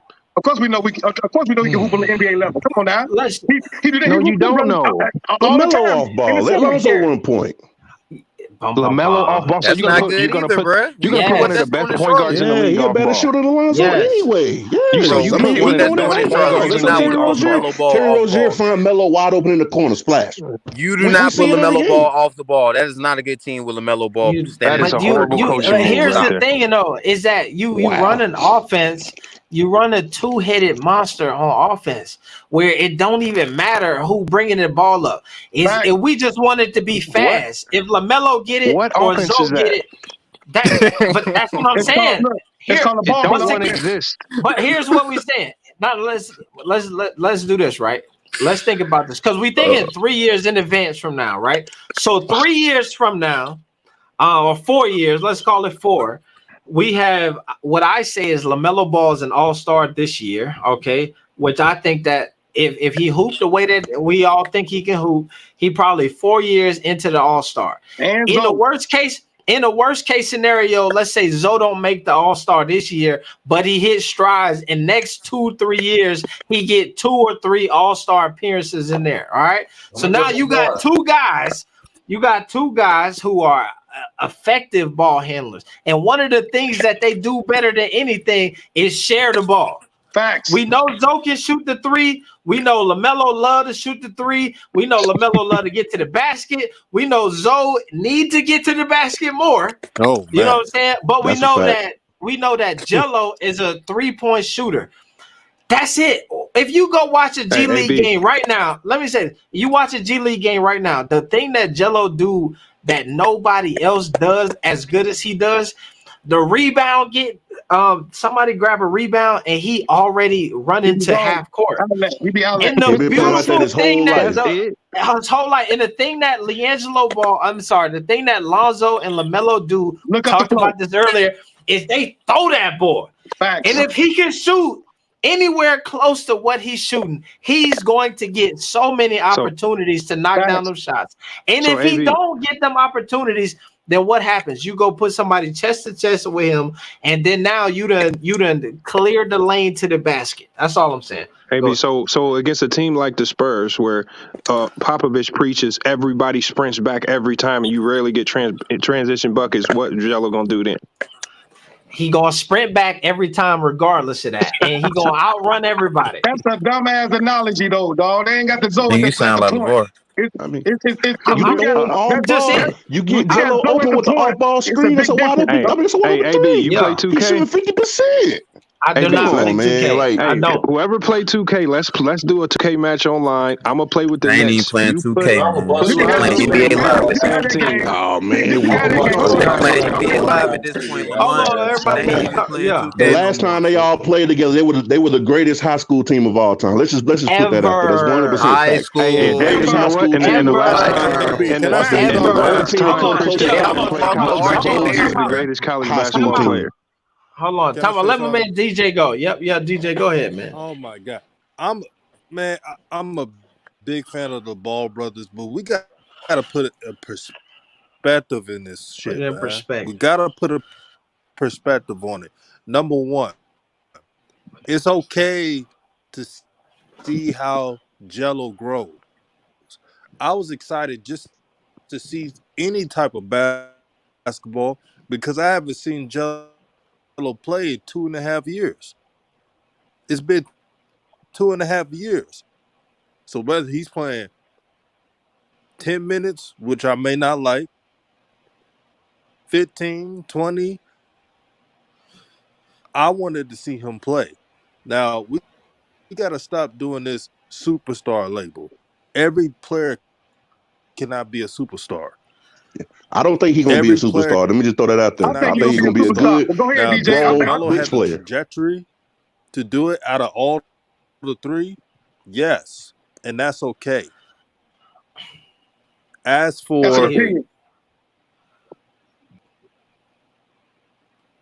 DJ, you got it, DJ. His mic cutting out. DJ, that's an opinion because everybody got their opinions about who's going to be a superstar, who's not going to be a superstar. Hold on, he's back. LaMelo playing off ball. Why not? They've been doing it in Chino. They did when they was in grammar school. Why not? Did you see that? Yeah, when Melo was like a midget, bro. Now a little bit. I mean, when Terry Rozier got the ball and he handled it, like he found Melo in the corner. Like, did y'all see that tape AB dropped when they was in grammar school? Did y'all watch that in grammar school? Did AB put up? I think to the NBA. Did y'all see that? Them grown ass man and them boys just in school. Did you see that? What they was doing? I can't make this up, bro. That chemistry like no other. Zoe, Melo, Jello, they know each other. They ain't having them type of problems. We got them type of problems. What if Zoe don't want to go there? What if LeBron says everybody suck? And what if LeBron says everybody can say what if? Don't nobody know, right? But I know this. They got better chemistry than anybody. All three of them got better chemistry than anybody. But Brother Coffee, we got to judge by the pros. So whether Zoe, LaMelo, Jello's in the G League, so we got to use common sense. What if it's a what have we done for me lately business? So I'm judging them how they are as pros. I know they were dominant in high school. They were the shit. We all watched it. But as pros, if they teamed up, the chemistry would be there. They would know their tendencies. But we cannot say, oh, they're going to win a championship. It's so hard to win championships. I'm not in saying this You that. can't say nobody can win a championship. You can't say nobody can win a championship. All you can do is say Yes, you can. Yeah, Yes, you you can. can. But Dog. you Tripping. here. So that's I'm saying to your point. If we said this year who was going to win the championship, we all would have a different answer. facts. Right. So Definitely. you right. You AB cut up. Go ahead, DJ. You had it last.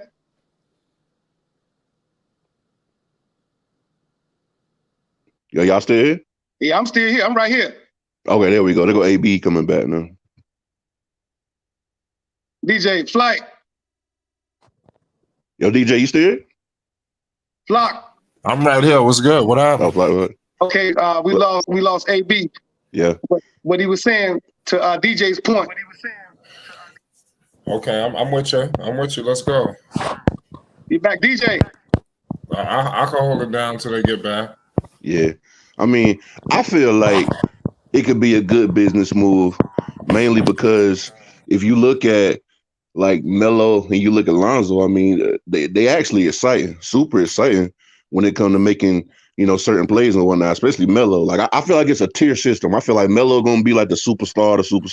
I feel like Lonzo is right there. He definitely a star, somebody you want to watch. And, I mean, I agree with y'all. Like me personally, I'm not saying that Jello going to be like a superstar shooter. Like, you know what I mean? Like a superstar. What I'm saying is, like, I feel like he could be a good player. He could definitely find a niche in the league. I don't see why not. I mean, I feel like what we've seen so far tell you that if he get a shot and he wide open, I mean, he gonna hit the shot. And I mean, could that not happen on the big leagues with the bright lights and the whatnot? Could he not, play at the level that he should be? I mean, yeah, it definitely gonna need some more development. But I mean, we definitely can take some time to see that for sure. That's why I said I don't mind waiting, 4 or 5 years. I mean, what is Melo? Melo 20? Like, you don't really hit your prime until you, 27 to 30? I mean, Melo got plenty of time to hit his prime. Lonzo still got some time to make his, hit his prime and whatnot. But I mean, them playing together going to be exciting. And it's definitely going to put butts in the seats and people going to want to see it for sure. Question for you, Doughboy. Hey, question for you, Doughboy. Other than pass the ball, what exactly do Lonzo Ball do better than Jello? Who is that? Lonzo is a defensive threat. He's one of the best defensive guards in the league. I mean, look at his stats. Oh my God! Bro. Sorry, Flacco, but what defense don't matter? We're not talking about defense. Wait. Listen, cool. Fine. Look. Cool. Listen, fine. Cool. Lonzo hacks better than Jello. Cool. Now look. Come on, bro. Come on, bro.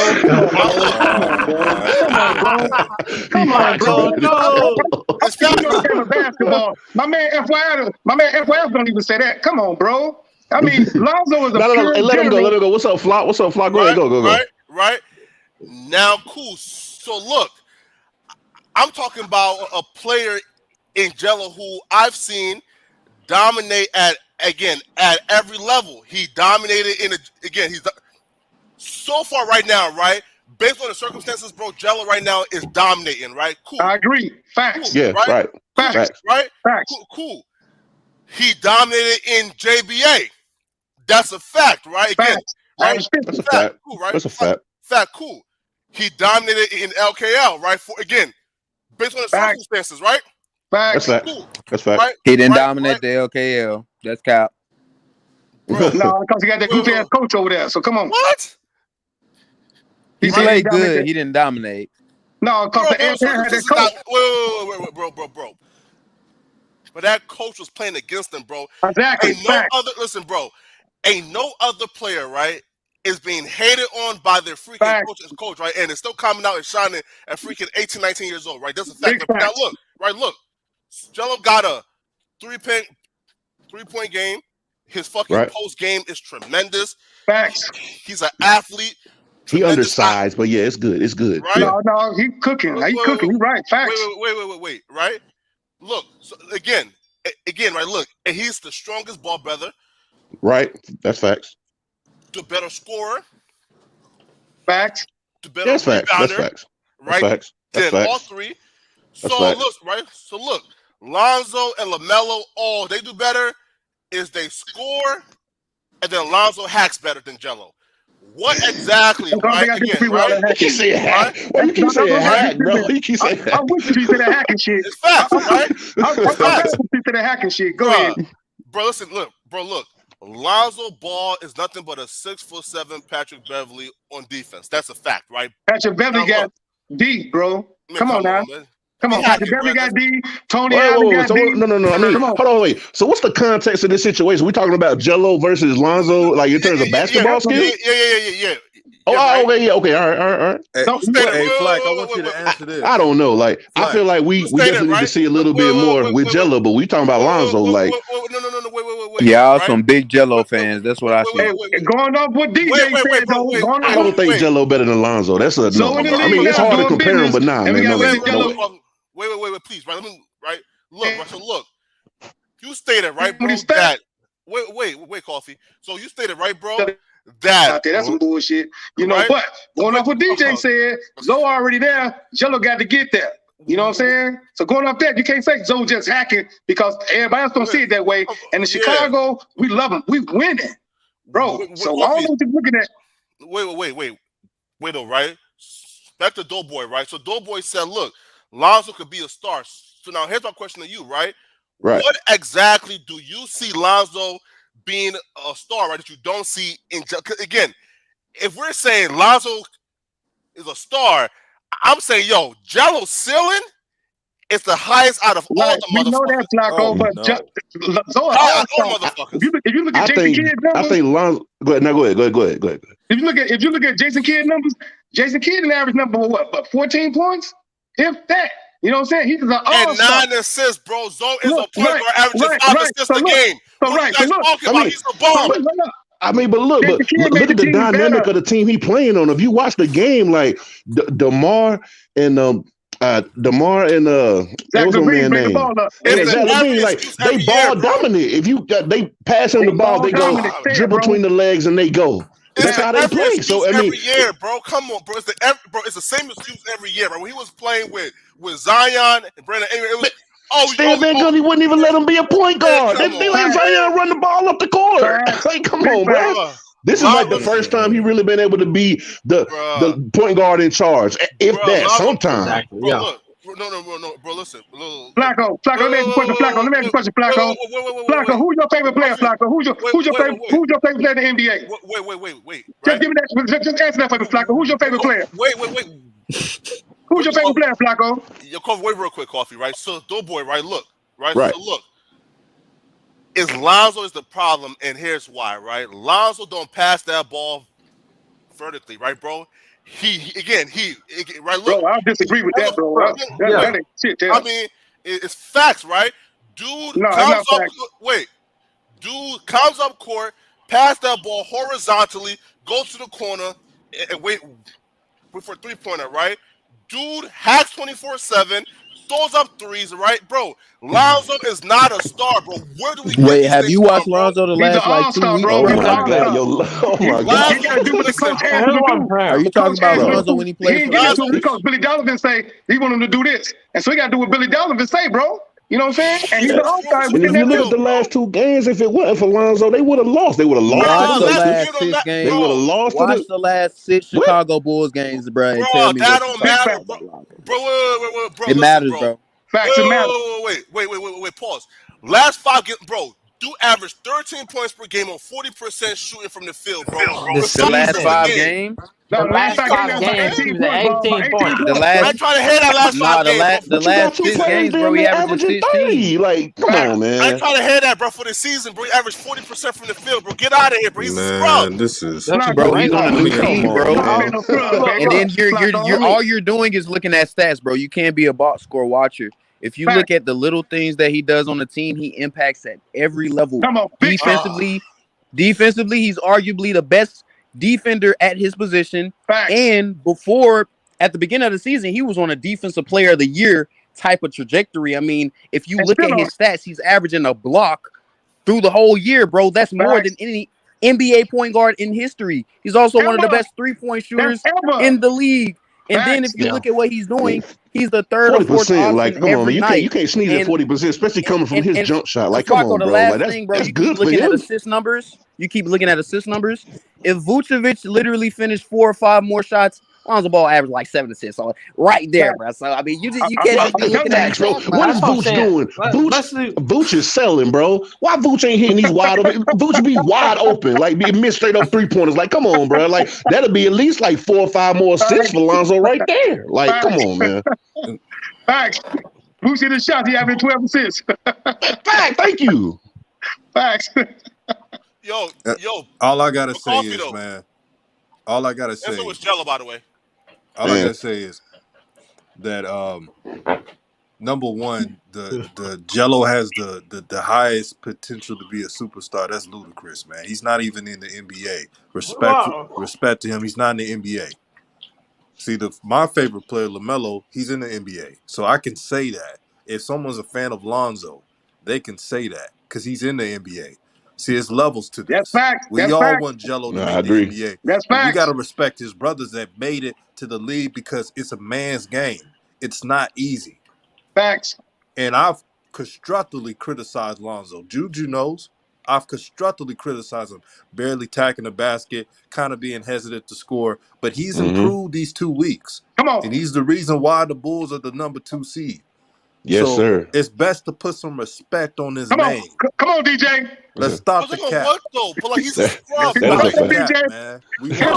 Flock said he said he's a scrub. Like that's what I'm saying. A scrub. Like that shit, man. That's where you be losing. That's where I get lost. Is I can't. You could say that he could play better in certain areas. You could say you want him to attack the basket more. You could say this stuff. But if you say he a scrub, then you're not looking at the totality of his game. Even being 12-5, 2-1, you know what I mean? The fact that he is giving you stats across the box score like that says that he's not a scrub.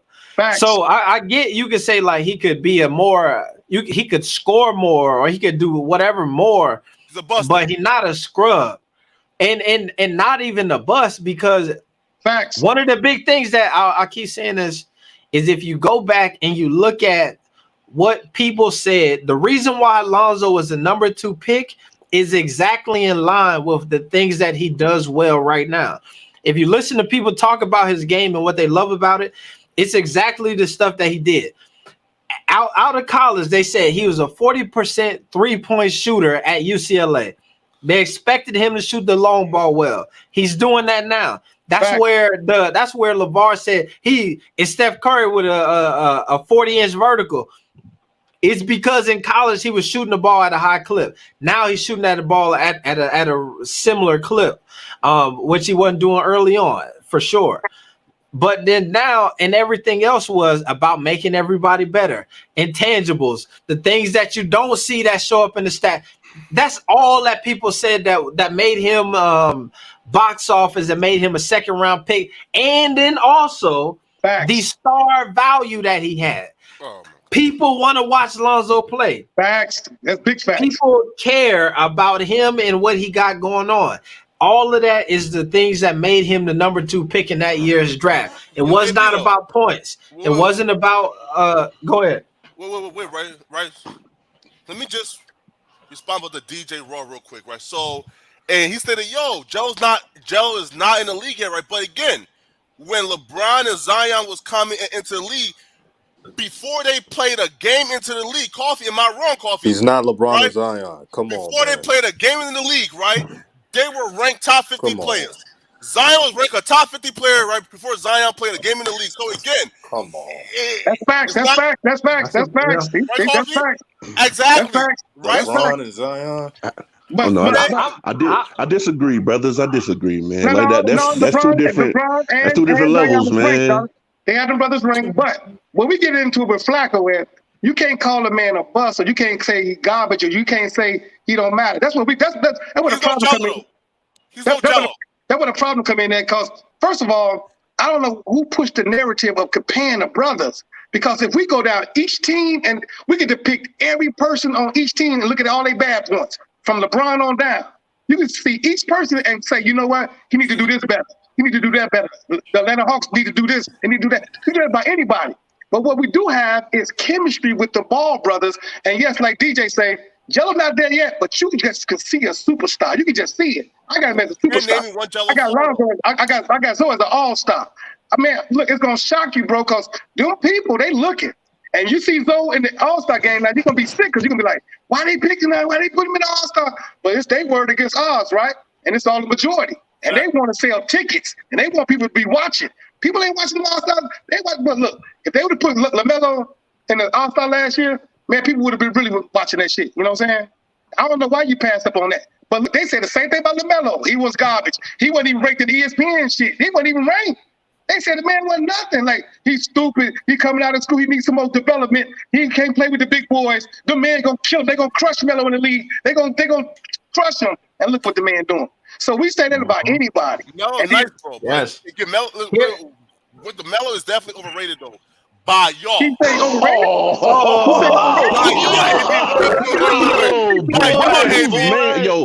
Man's is this.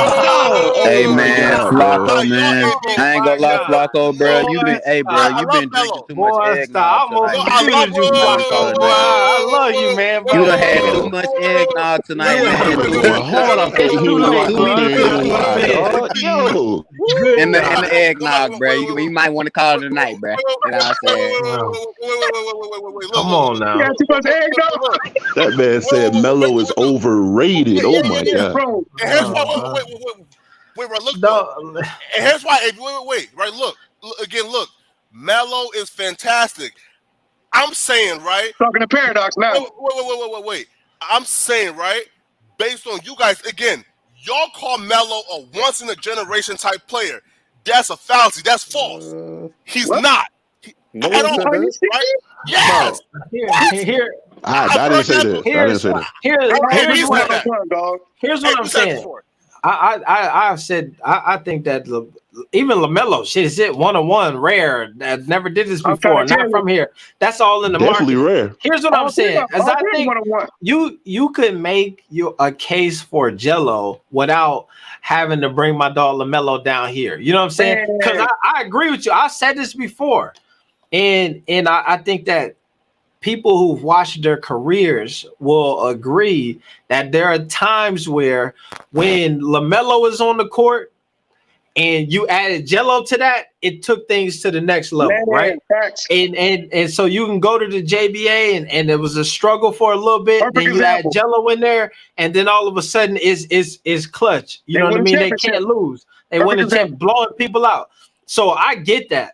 But that don't mean that because in the same leagues where maybe they wasn't getting the W, LaMelo was going 45, 15, and 15 or some stupid shit like that. You said Melo wasn't generational, AB. How? I'm not saying that. I'm saying Melo's that not generational. Bro, what? Generational. Oh my God, bro. You can't be serious, bro. Okay, wait. Flock, why is he not? Why is he not? If we make an argument that he is, why is he not generational to you? Why is he not? Bro, just from a marketability standpoint, bro, he's generational, bro. Before we even talk about the game, bro. No. Yes. I'm talking about on the court, right? Again, we're not talking about once a generation, right? I'm talking about players that I will never see in my lifetime, right? Like, for example, KD. Okay. I would never see another Kevin Durant in my lifetime, right? That's a fact. Melo, come on, bro. I don't know. Imani Bates. Give me this. What's bad about seeing another Melo, bro? We saw another MJ with Kobe. What's bad about that? Who is the other Melo, right? If you seen Melo before? I've seen Melo. Magic Johnson. No. But I've seen Melo before. Yes. Who? Look. Who? I've seen LaMelo was the new LaMelo was the new generation Magic Johnson, bro. If Magic Johnson grew up in this era, he was athletic like that. I've seen Michael Carter Williams come in the league and win rookie. Oh right? my, That's bro, not kick this man, bro. That's not not the Kick this same, man, bro. A That's not Come the on, man. same. You talking about point That's guards, not man. the Come on. Michael same. Carter Williams is We're nowhere talking near about box something office different. is Melo. Come Yes, on, man. that's not even a compare. bro. Winning rookie of the year don't matter. That's nothing. That don't nothing. A 6'7" point guard who can rebound, Yes. pass, You said play defense. Who is that? You said Michael Carter Williams. You said Michael Carter Williams make everybody better like that. But the handles though, Melo probably got like the best handles from a point guard. One of the best handles from a point guard perspective, like with dribbling in place anyway. What? Yo, Flocco, you said Michael Carter Williams can do all that shit. That Melo can do. He can do all that. Look. Okay, look, bro. Look at this. Look. As a rookie, dude averaged 16, 6, and 6, bro. Again, that's Melo S right there, my boy. Stop, bro. Stop playing with Michael Carter Williams, bro. A 6'7" point guard averaging 16, 6, and 6. That's Melo right there. What did he do for the first half of the season, Flocco, that nobody has ever done as a rookie in NBA history, though, Flocco? Nobody ever in history did. Yeah. How can y'all sleep on Michael Carter Williams, bro? Stop that, man. Melo led all rookies in points, assists, rebounds, steals, and blocks, I think, as well.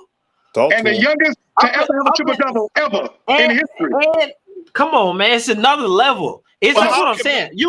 I hear you with the Michael Carter Williams thing, and you make a great, excellent point. And you bring in information that's an excellent point, my guy.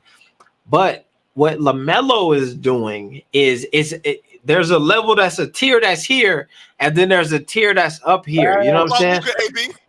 Flag in the thing that you're not taking in, bro. No.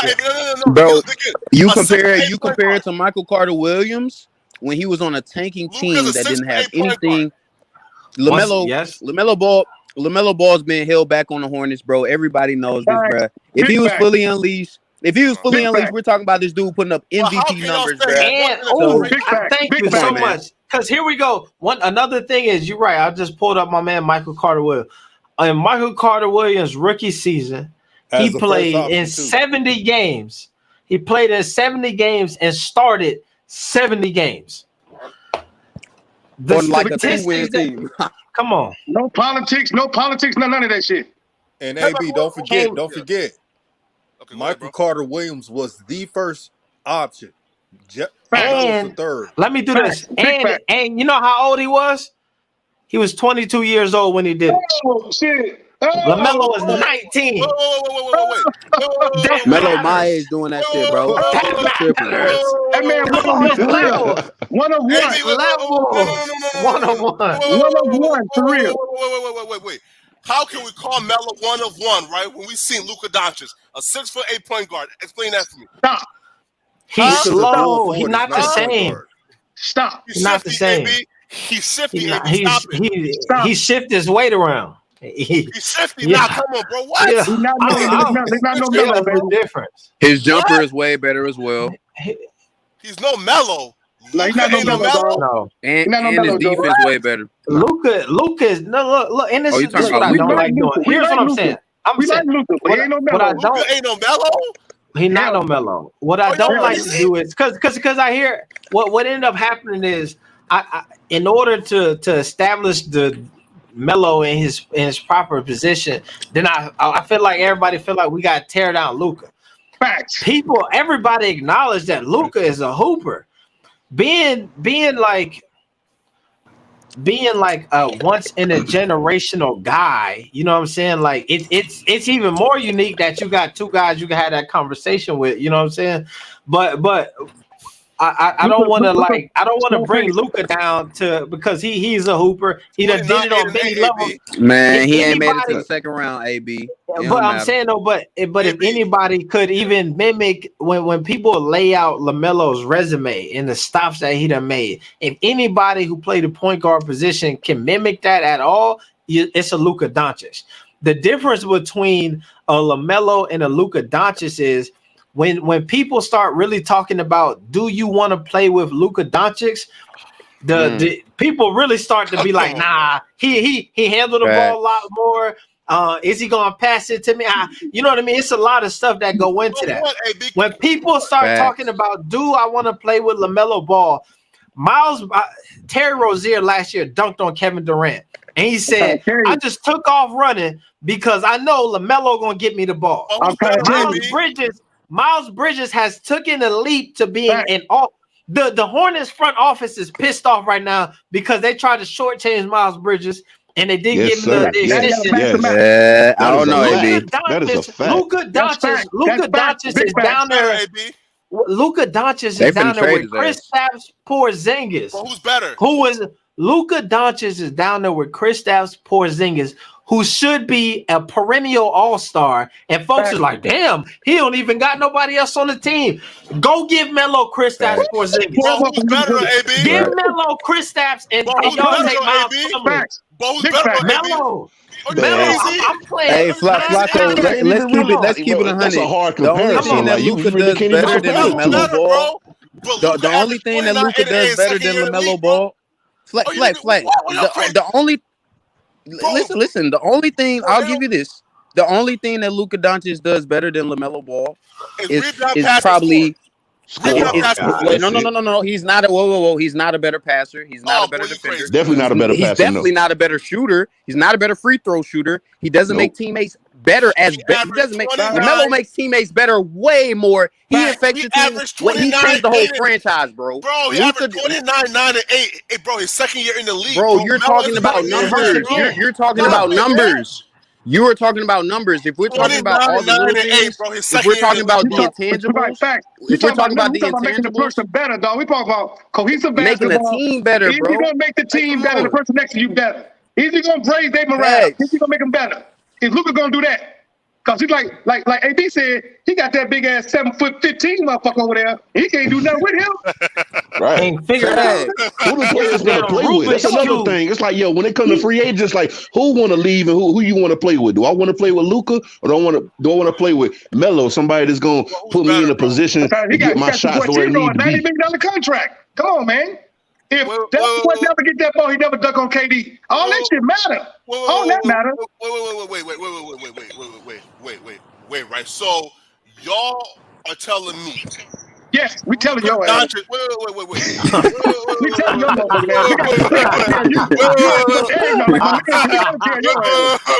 We definitely telling your ass. Wait, look. Can't wait to tell your ass. Wait, right? Luka. And who averaged 29, 8, and 8 as a second-year player at the tender age of 20 years old?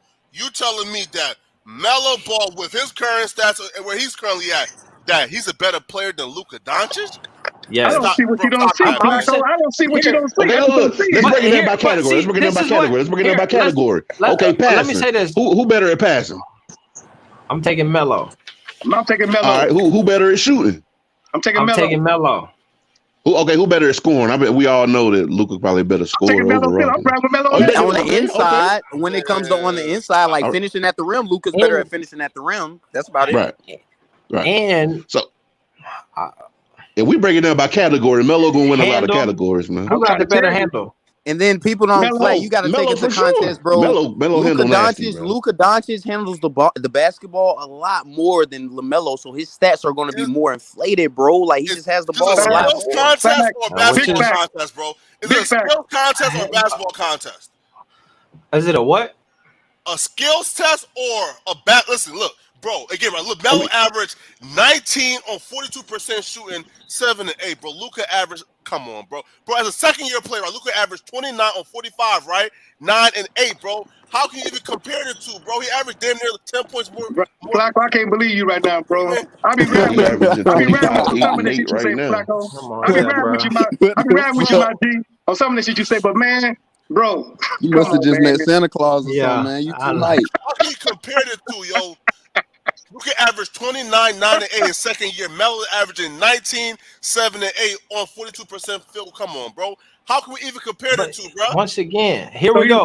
Bro, do you remember? Luka is the scorer, bro. Like, they look at Luka the scorer. Luka is the dominant scorer on the team, bro. Like it's roles to this. Like I mean, rebounds and 8 assists it's roles to this, bro. 9 rebounds, 8 assists a game as well. 29, 9, and 8. It's not even balanced scoring with Luka playing. He's going for 50 every night, damn near. You know what I'm saying? We talk about balance. I'm talking about making everybody better. Who would you rather play Once with? again, and you said this conversation started right because we was talking about generational talents.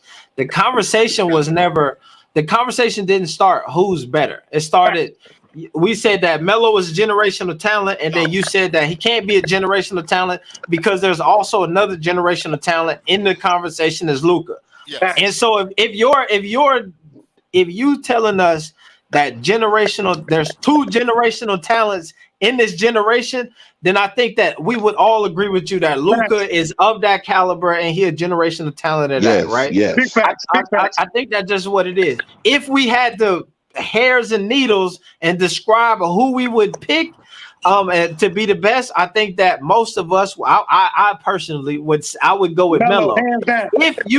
If you pick Luka, I think you would be making a bad decision, but I wouldn't be like, damn, you picked a sorry player. Right. No, he's good. He's gonna give you what you just said, 29, 8, and 8. Right.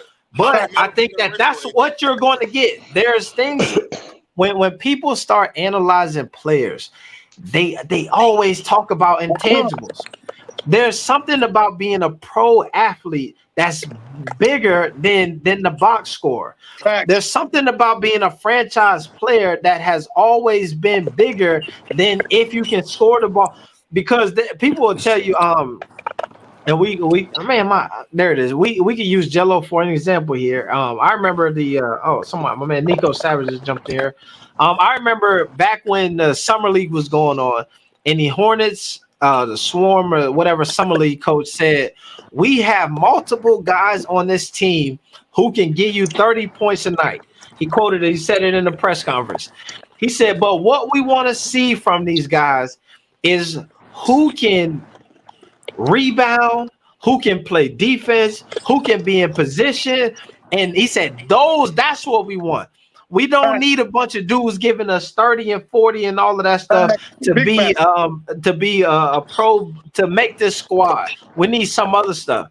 And so you could call the stats out for Luka, but I'm telling you, when you go down the list of all of the things that you're going to get from a LaMelo Ball, including leadership, including chemistry in your locker room, including a ton of different things, it's another level than what you got from money, all of that stuff, man. In the community, somebody who it's just not even the same. It's not the same when you compare LaMelo and Luka together. But they both good. They both generational talents, and I would not be upset if they both was all NBA or all All-Stars.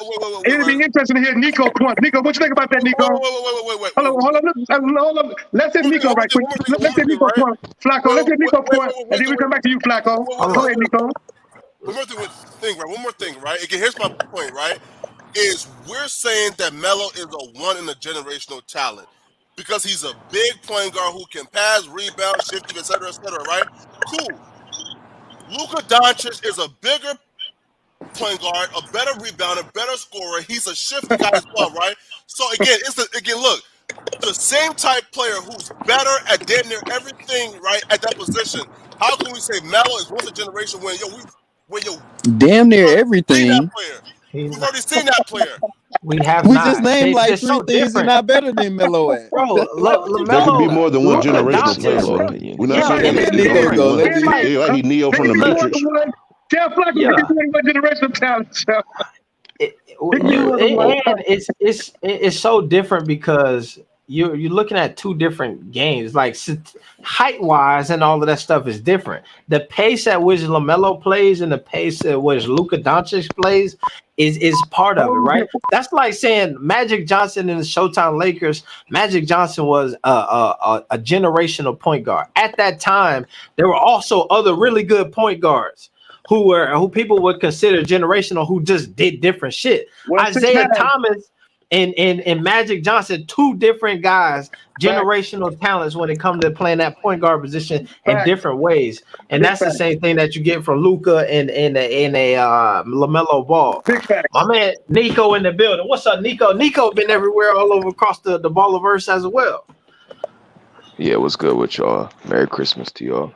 Appreciate you having me on. For sure, yep. I do just want to say on Melo, I agree that he is a generational talent.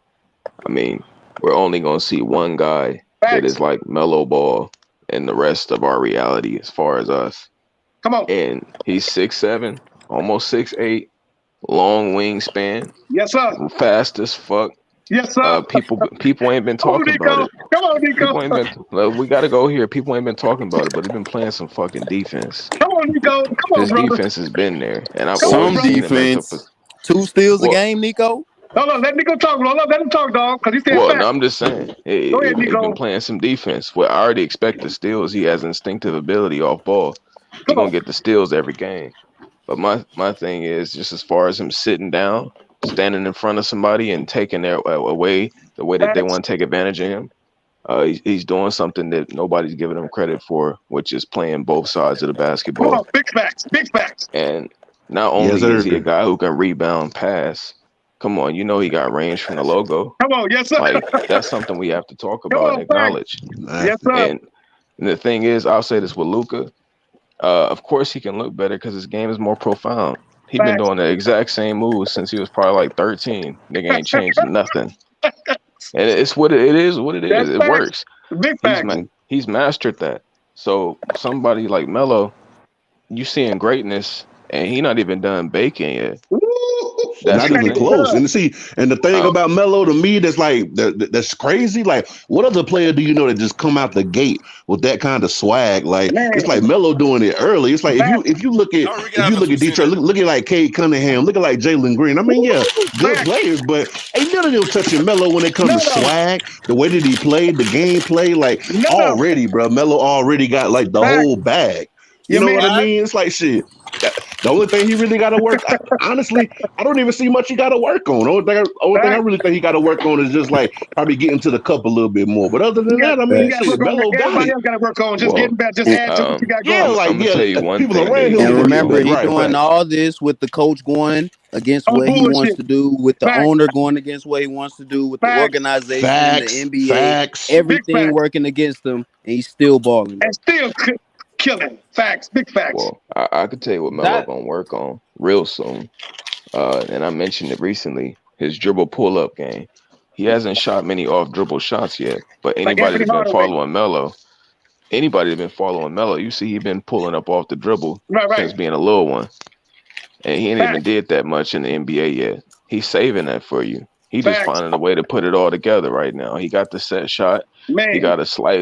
He got a jumper he step into. He got a couple of that. But when you really see him start fading and he can do it from almost 30 consistently, it's going to be completely dangerous. People not going to know how to guard put him. some size on him, bro. Did you see what he did to old boy? What's old boy? He did the step back on, did the behind the back, and then hit him with the three. Come on, bro. When you put size on Melo, he just gonna go around him because his dribble and his slash so nasty. Like, come on, bro. Yeah, he need to get up to about Lonzo size. Like, what Lonzo weigh, about 208, 210? Oh, he can say it's really over. It's really over with. It's really over with. Because what he's doing, like Nico said, and I completely 1000%, everything you said, Nico, 1000%, bro, I agree. Everything, because like Anthony Hardaway, he give you that what's name, pull up this, that, and other. And anybody that's been following Melo, like in grammar school, he pulling up, he all that type of business right there. And it was that shots. He off the runner, off the jumper, all that business right there. So what we witnessing, man, is greatness with the whole entire family, all three brothers, and what we just anticipating and just can't wait to see is 2022 what's happening, and then just going forward, anticipating greatness from all three of them. I just thank Tina for just believing in her husband and not doing what most women do, get a divorce or say that, oh, you too rough on the boys. My girlfriend told me to leave you and all that. Because there's so many ball players and football players that don't get recognition because they done took them out the household or they start letting the father work with the sons and this, that, and other. You too tough on them. No, I ain't too tough on them. You cook the food and hug them and kiss them, and I'm going to be training them over here. You do your part, I'm gonna do my part, and that's what they got. That's why that whole family is such a phenomenon. They so incredible because that cohesiveness. They work together. They showed that, and it shows in the whole foundation of that whole situation since they was little, and as they sprout into their maturation, you still constantly see it. Because I don't care what, if we didn't have Zoe with the Bulls, we would not be cooking like we cooking right now. It's proven. All the points they average, Lamar averaged 26 points over there, and Zach LaVine averaged damn near 30 points with the Chicago Bulls. And they wasn't doing nothing last year. And San Antonio wasn't doing nothing. And they would have never let DeMar go. They would let that man go. But DeMar was going to go to the Lakers. He saw Zoe and said, man, I got to be a part of this because he's going to let me do my thing, let me bring the ball up. See, the only thing I want DeMar to do is not bring the ball up. You know, you can come on, let Zoe bring it up, make all the decisions, and then you want to go to the charity stripe and find your spot and shoot. That's cool. You know what I'm saying? I don't want Black Levine and them bringing the ball up. But if they got to do it, that's what the coach say do. I got to listen to the coach and do it. And he just give me all the intangibles and all the things to keep on continue to give me. As long as we winning, I ain't tripping. Even when we lose, we winning. Because we learning so much when we lose. With the games we lost, we learn so much. And it wasn't by no wide margin. The only one really cooked us was the Warriors. The Warriors beat us by a minute. You know what I'm saying? But that's a whole adjustable game right there. But, you know, you can't never count your boy Steph Curry out. He'll kill him. And you run all the damn things. You made a lot of good points, though, man. I mean, shit, I think LeVar said it from the jump. If I remember correctly, he said in the interview, he was like, yeah, he planned this from the very beginning. It's like, yo, he seen Tina, he seen she was tall. He was like, shit, we gonna get together and make some tall babies. It's like, yo, who have the foresight? Who have the foresight to see that from the very beginning? Like, nah, I'm not gonna get with this like short woman or whatever. I'm gonna get with this, you know, tall, athletic woman. We're gonna have some tall, athletic kids to build the whole legacy from the top to the bottom. LeVar is, I'm telling you, LeVar inspirational, man, for real. Like LeVar definitely got foresight beyond. That's why I don't want us to get caught up in that narrative. What they be trying to do, put us against each other, put us against LeVar. That's so much BS, man. They so scared and terrified. All we gotta do is get behind that brother. We can respectfully agree to disagree, but at the end of the day, we all wish we had a father like LeVar. We all wish that with our children that we can put them in that type of situation because all of them making money. One got $100 million. Zoe got $85 million. What's name about to get his money? You're talking about $100 million that Melo got, and that wasn't even a contract. That's off the Puma joint. So people say he should have stayed with BBB. Who's to say he's not coming back to BBB? Who's to say that they didn't say go get that $100 million and we can come on back? We're gonna use that for BBB stuff too. You don't know what's going on, but I tell you this: that LeVar's a mastermind, a genius. How you doing it with water and hot sauce and motorcycle? Come on, you ain't seen nobody doing it like that. And then he telling players, if you come over here to BBB, I give you 40% of your sales. Shit, 40%? Ain't nobody doing that. That make you think, especially if you want some entrepreneurship. You're like, oh, I got to get this shit. I ain't got to like the brother, but if you're going to give me 40%, let me come on over here. But I don't see why people don't like him. You know, you got to be fortunate. And I noticed that too. It's like, you know, I watch the TV show a lot, right? And you can see whenever they do the pop-up shops, and it's lines. Man, it's lines around the building. So like when it comes to them, like I don't really know any of the individual like players or like individual families that really got that kind of like people directed like power and marketing power. You know what I mean? Because like what they did was inspirational. I remember when the shoes came out, everybody was like, oh, who gonna buy $400 shoes? Who gonna buy this and that? But what LeVar said was this. It's like, yo, those shoes, they $400 now. That's gonna be cheap whenever the boys get in and they do their thing. And I feel like if he would have did that same marketing ploy with Melo versus Lonzo, because like in my opinion, I feel like Melo more box office than Lonzo. Y'all can disagree or not, whatever. But like if he did that same scheme with Melo, them shoes would have been flying off the roof because though they definitely would have been selling like a motherfucker for sure. But even then, I mean, if you look at it now, I mean, anything you go back and you refine, like Nike was selling shit out the trunk, and they had to refine their shit. Everybody go through a process of getting better and better each year. And Nike was lucky as hell to get Jordan, bro. If they didn't have Jordan, it was a wrap for Nike. Jordan made Nike. Yes, that's a fact. Yes, that's a fact, man. I think that if you go through and you look at the stories of all your favorite sneaker brands, they have a story in there that's like where we had to go back and refine it, right? And here's something that I was looking at the other day that's hella interesting, right? Your boy LaMelo is signed with Puma. Okay, do you know the history of Puma? No. Puma and Adidas, the owner of Puma and the owner of Adidas were brothers, and they had a shoe company. They had a shoe company called Dassler Shoes or Dassler Shoe Company, whatever. And they started beefing, and it was during like the German Nazis and all that stuff. So then one day it was a whole thing. It was a whole World War and all of that jazz. So, but they started beefing. And then they say, you know what? We're breaking the company up. And then the dude's name Adolf Dassler, he started Adidas, and then the Rudolph Dassler started Puma. Wow. And so they lived in the same city, split the city in half. Wow. Half the city worked for Adidas, half the city worked for Puma, and they just beefed the whole entire time. Wow. So it was so interesting to me to think about, like, when I hear people talk about the Puma and Big Baller Brand stuff, and I hear that's in Puma history, is like family tension. You know what I'm saying? Right. Like literally, they died and wasn't messing with each other. You know what I'm saying? And so I say all that to say, then you look at, so that's their story. You go down and you look at the Under Armour story and all of this stuff, and the dude from Under Armour is Steph Curry, but he making the shoes out of the grandmama house and all of this stuff, man. All of these people started from such humble beginnings, and the shit grew.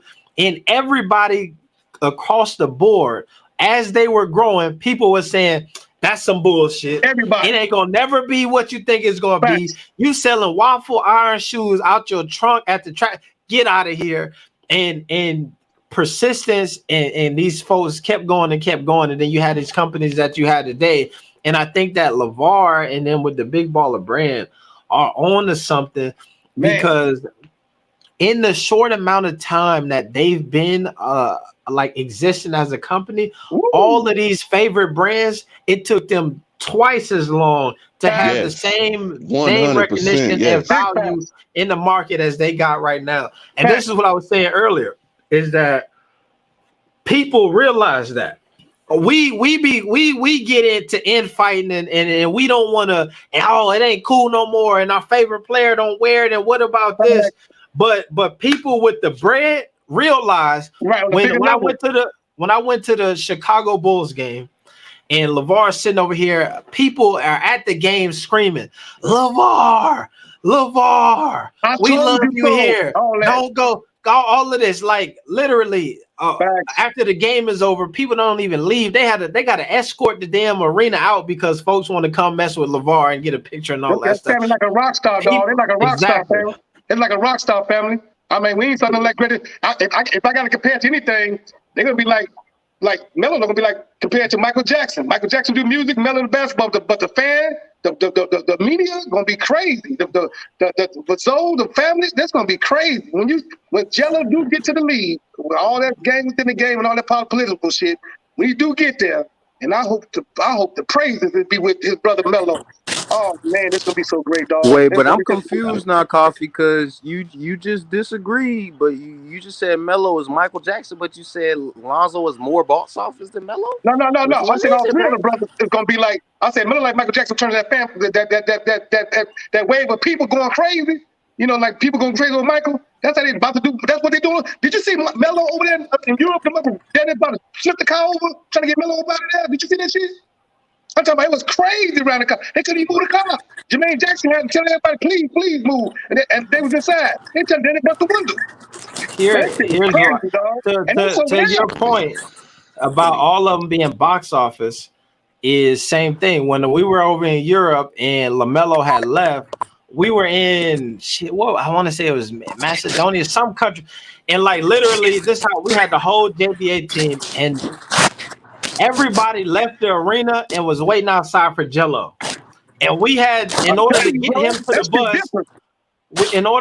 to the bus, we had to get all of the staff, all of the other players on the team to surround him like security, so we could walk him because people was waiting on it.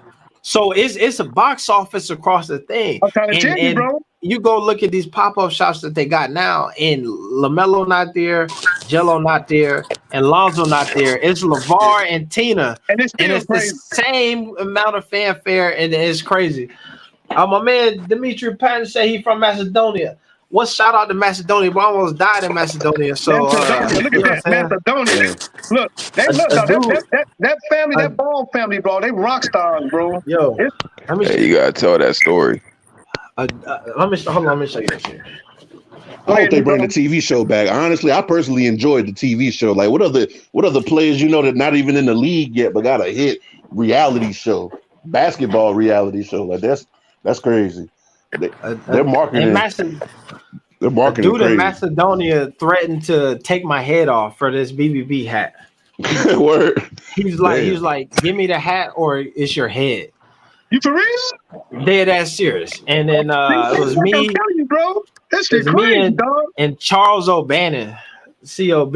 He was with me and he was like ready to go. And I was like, bro, come on, man. I was about to get to do the hat. And then folks was like, nah, man, don't do it. Don't do it. Whatever you do, don't do You it. gonna give him the hat? Come on, Because I was trying to go. I was like, bro, come on, man. it's You from whatever. LA, We out of man. here. I was like, yo, we out of here. No, take it, bro. You can have, you want that bad. And then everybody who was out there from Macedonia was like, no, whatever you do, do not give him the hat. And I was like, we gotta go.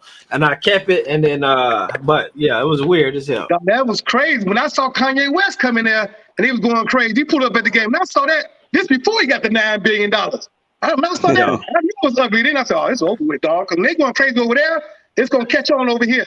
Easy. And I'll tell you this about that. That was in Belgium, and in that arena that he walked in was sold out, and nobody knew Kanye was coming. That's crazy. Nobody knew he was coming, and this how crazy that was. We're in Belgium hooping, and we ended up we were trying. Most of them European teams, they have like similar to I guess the NBA now, where you have the main franchise and then they have like a developmental squad. So the main franchise was trying to stunt. They didn't want to play, you know what I'm saying? So we ended up playing a developmental team, which we ended up beating. But in the game was so live. It was so packed. They was like, yo, there's more people here for this game than we get in any of our main. And regular protein, they main game. Exactly. And all of the players from their pro team was trying to figure out how they could suit up to play because they ain't never played in front of that many people. And then Kanye walked in and then the shit was going bananas. So yeah. Ooh, dog, that's what I'm saying. This has never happened ever in the history of NBA basketball, any situation, any league, anybody that had that much pub, especially as a family. I'm talking about not even one player coming in had that much pub where people in Europe knew who they was. You know what I'm saying? They had to build their brand up. They had to build their stuff. Even your boy Michael Jordan, they had to build their stuff up. 84, 85, 86. But with the way the Ball brothers came in, the way Lavar did it, started over there first with the JBA. Oh, don't undercut the JBA. That JBA was so cold. You know, because that whole travel over there, now he got all new fans. He got everybody over here in the USA. You ain't going to be able to do nothing. That family is we witnessing greatness, bro. Greatness. Yeah. That's crazy. You're right.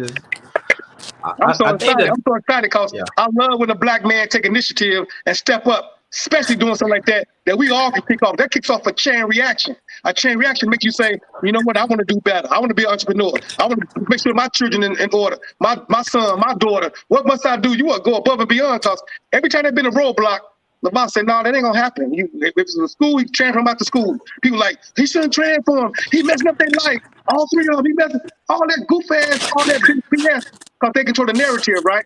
And we fool you time after time after time. And the man just getting started. He ain't even warmed up yet. You know what I'm saying? You take the Ball brothers.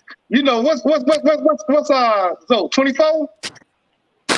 So 20, about that. 22 or 23, and Melo 20. Come on, man. Come on, bro. And them contracts gonna be up at the same time. Still young. Still super young. I think Melo got 3 years left. After this year, Joe 3 years left. You know what I'm saying? That shit gonna be up at the same time. It's gonna be a bidding war because you still got to sell tickets. It's all about money. This USA, like I say, it shouldn't be United States of America. It should be USC, United States of Corporation, because it's all about money. That's a fact. Everything's about money. So it's about money, and they see that money, they look like who can make that money, and they building that big ass stadium over there in Clippers.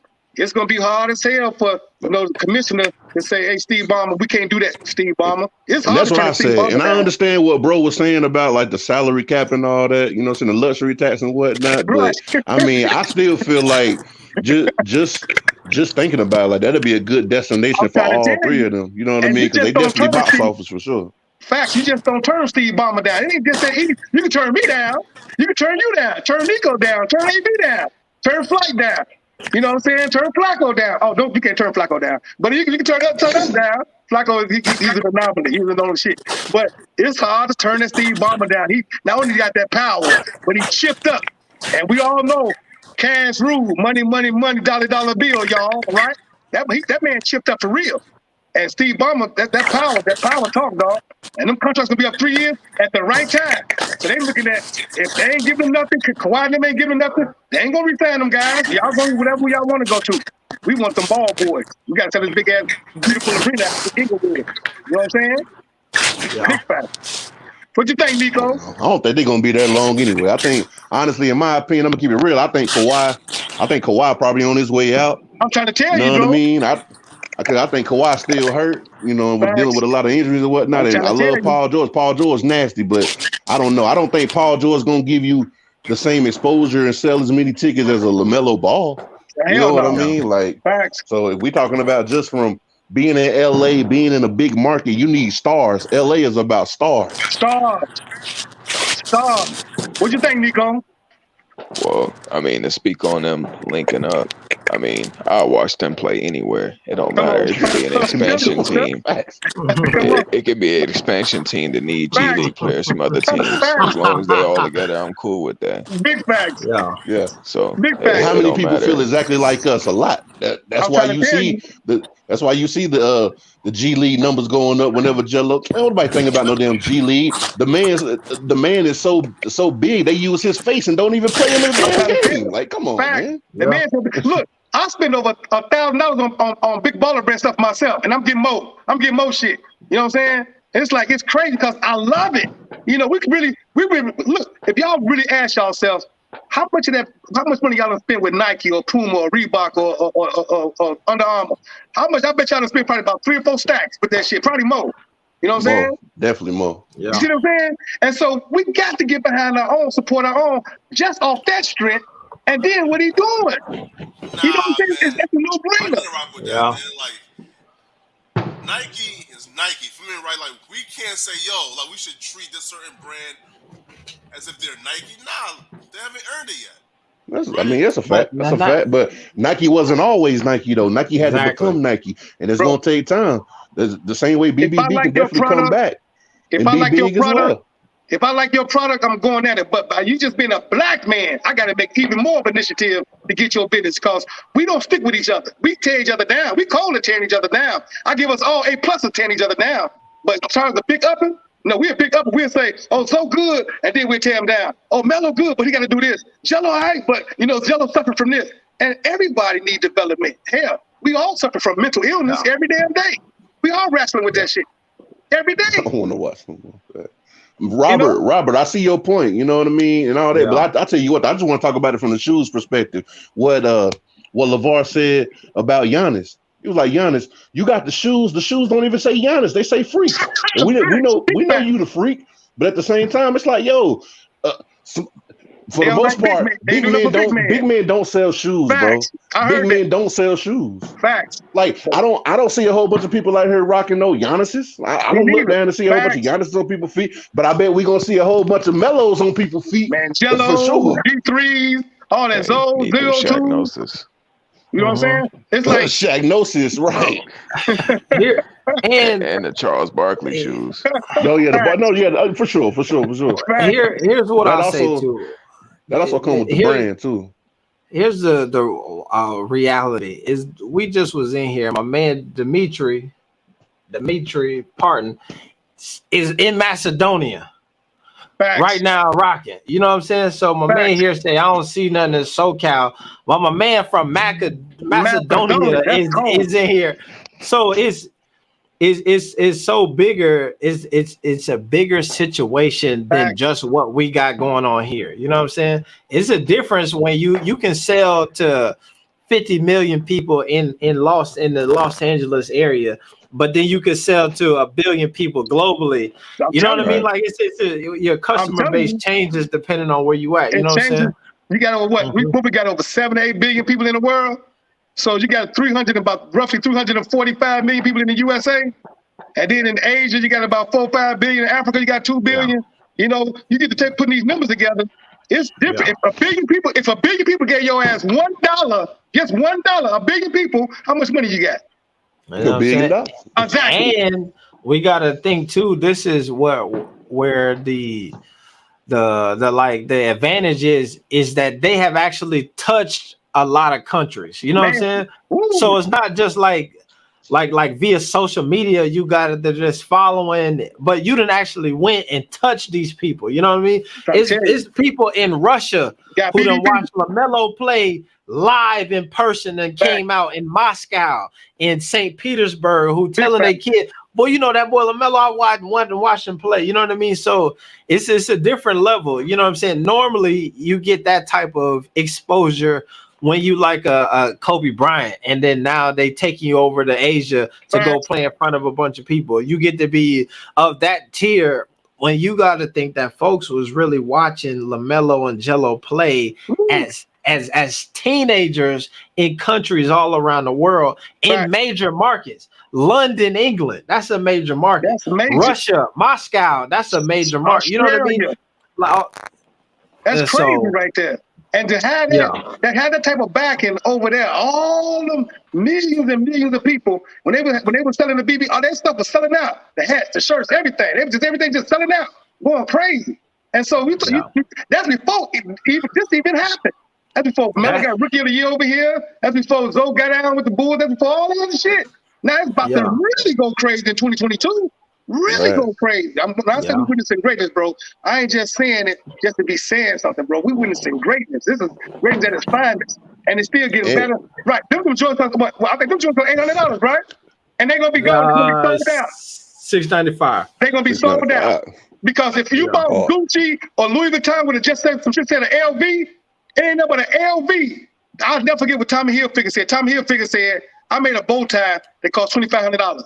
I didn't know what they were going to buy it or not. I just put a price on it, $2,500. He said, once you saw it go and it sell, he said, well, shit, let me put a big markup on every damn thing. And that wasn't number colors, red, white, and blue. That's all that shit was.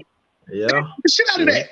And we got to remember, too, LaVar doing a rebrand, because after the whole thing went down with Allen, I watched a TV show and whatnot. When the whole thing went down with Allen, it's like, the brand kind of got, misconstrued or whatever. I mean, LaVar destined for a big comeback. Man, you know what I mean? I need to squash that bullshit, man. Get off that dumb shit, man. Go sit down with the brother and say, man, look, I apologize, dog. Because it's Tina and LaVar started the brand. They brought Alvin in. They trusted you, brother, and you was on some wicked shit. You know what I'm saying? Right. That could be. We can have a conversation, have some dialogue, get rid of that shit. Don't even bring you. We should never go to court for shit. We should be able to figure this shit out amongst us. Because when you bring the court involved, they don't give a fuck about nothing but taking money. Chris Rock said it best. Chris Rock said, I'm getting a divorce, and I'm looking around, everybody getting sued, everybody getting money but me. They're taking all my money. The judge, the attorney, her attorney, my attorney, and I ain't getting nothing. He said, we could have talked this shit out. I could have saved $15 million, So Alan Foster got to get off that big man. Man, they gave you opportunity. You can talk this shit out. If you want to, you want $1 million, whatever, go away, couple million, go ahead, dog, whatever. But let them people live. Let that shit go, man. I'll say, man, like my man said, the rebrand is real. You know what I'm saying? So they coming with some stuff, man, which is I'm excited for them to touch down. And I'll say this, part of that rebrand is I seen it on the website where they said that these shoes, like Jello helped design them. You know what I'm saying? A lot of these shoes. And I was like, damn, I don't know how I don't know how true that is or whatnot. Some of it's marketing. But while I was out that way, I witnessed to them like having items and then Jello being like, ooh, you know what I'm saying, send it in design cues and taking pictures where he was at, and then them like putting shit together for him. So he is like really out here designing all of that stuff, man, which is even dope. He's a perfect human being. He's in part. He's in part. And I love his loyalty. I love his loyalty. I just think, like we all do, we all need to find out for ourselves how life is, and then they're gonna come back full circle. All gonna be together with BBB because when your maturation kick in, you see people trying to take advantage of you. Oh, why you think Zoe ain't signing up with nobody? Well, not Nike, no Puma, nothing. Because he's gonna come back to BBB. You know what I'm saying? We gotta go see that happening for sure. Right, we gotta go through this bullshit, and once it is, like, you know what? My father was right. And people like, they ain't got their own, they got their own brain. Because if they didn't have their own brain, Zoe would have played with Charlotte instead of going with the Bulls. They got their own mindset. You know what I'm saying? So it's like they got to go through life like we all. Life is the best teacher. And once you see people take advantage of you and really don't give a fuck about you, this, that, and other, then you get together as a collective and you say, you know what? Let's dominate this shit. Let's really do this shit. Let's all play for the same team and let's go to the motherfucking Clippers. Man, that motherfucker got that money, man. Yo, hey, look, I'm with you right there. I want to see it. I definitely want to see it. I kind of feel like with what they did to Lavar, especially when it comes to ESPN, it's like, yo, Lavar had a big microphone. He was on everybody's TV show, and it seemed like after that Molly Karam shit, I wonder, did you get to ask him about that, AB? Did you get to ask him about like the backlash after that Molly Karam interview when he was like, you can go one on one with me anytime, and she was like, oh, LaVar, like basically trying to insinuate that he was trying to hit on her. That with your goof ass. Come on, man. Like he wasn't even on that word gears. at all. Yeah, he said we could switch gears. Right. I was not thinking like that. Look, dirty ass man, girl. They wasn't even thinking about you like that. Now you see, now you see Jalen Rose. Head out, man. Right. Jalen Rose divorced her ass, dog. It's all not Molly Cruz, sloppy, dog. She's super sloppy, bro. Yeah, that's dirty. Hella dirty. That was dirty, bro. You know what I'm saying? But even with that, it's like, you know, LaVar making a big comeback. So I mean, shit, we here with it. I mean, a big comeback. But you know what? Even that adversity, it was good shit. You know what I'm saying? Good, all adversity, good or bad, is all good because you're talking about me. You know, just like Dennis Rodman. They talk about Dennis Rodman bad, talk about him good, but it was all sales, all marketing. They went crazy. Everything Dennis Rodman was doing, they wanted. They wanted this jersey. They wanted everything. His shoes, his socks, all that shit, right? So that's what it is with LaVar. He's so cold, such a rock concert, and you can't say, oh, LaVar don't like white people. No, he's married to a Caucasian woman that happens to have his back and his front with much love. Oh, I love Tina, dog. I love Tina. I promise, if I find me a Tina, it's a wrap. You know what I'm saying? I'm telling you, bro.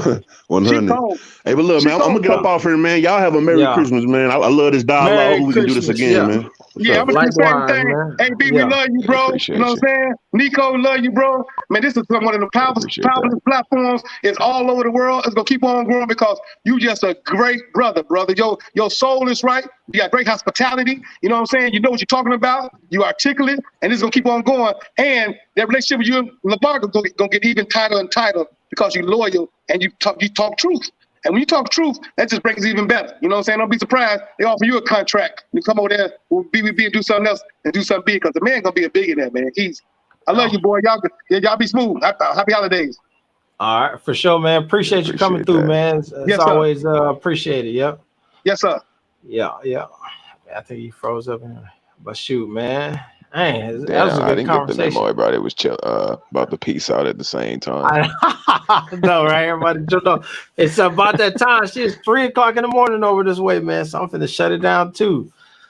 Oh yeah, and, I'm in LA. 12:17. Oh, okay, yeah. No, it's a little late here. That good old Christmas, man. You got any closing remarks or any final thoughts on all of this? Man, I guess, I could just say appreciate having me on. I wish I had came earlier. I didn't get, sometimes when people are alive, it don't update me until the shit is already going for a while.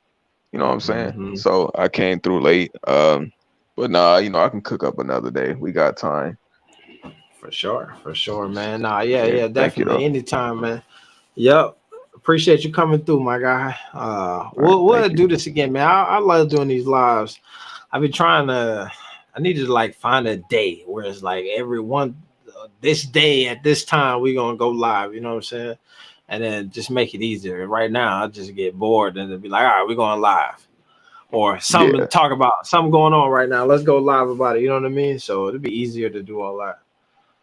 Yeah, I'll be honest. You doing it when you feel like it, you still see you get reception. People come up. Yeah. They're like, oh shit, AB live. Let's see what's good with them. So whatever you want to do, just know people behind you, they fuck with it. Nah, straight up, man. Straight up. I appreciate that, man. Thank you for coming through, man. I'm finna go ahead and get me some sleep. Man, I gotta get up early and get Santa Claus to work. You feel me? That's facts. Yeah, enjoy yourself. You and your family, enjoy yourselves. Be safe. Happy holidays. All right, for sure. Appreciate you, man. Y'all. All right, yeah. Everybody on here, man. I appreciate y'all tuning in, man. Definitely, as you're on y'all way out, man, make sure y'all hit the like button, hit the like button on your way out. It's always greatly appreciated.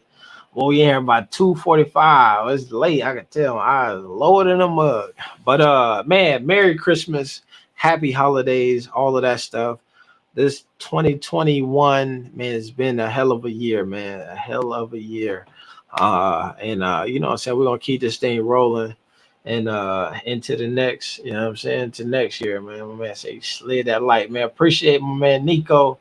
Always got some great opinions, always sharing that good information, man. Around the ballerverse. It's we up out of here, man. We out. It's main man ABD roll.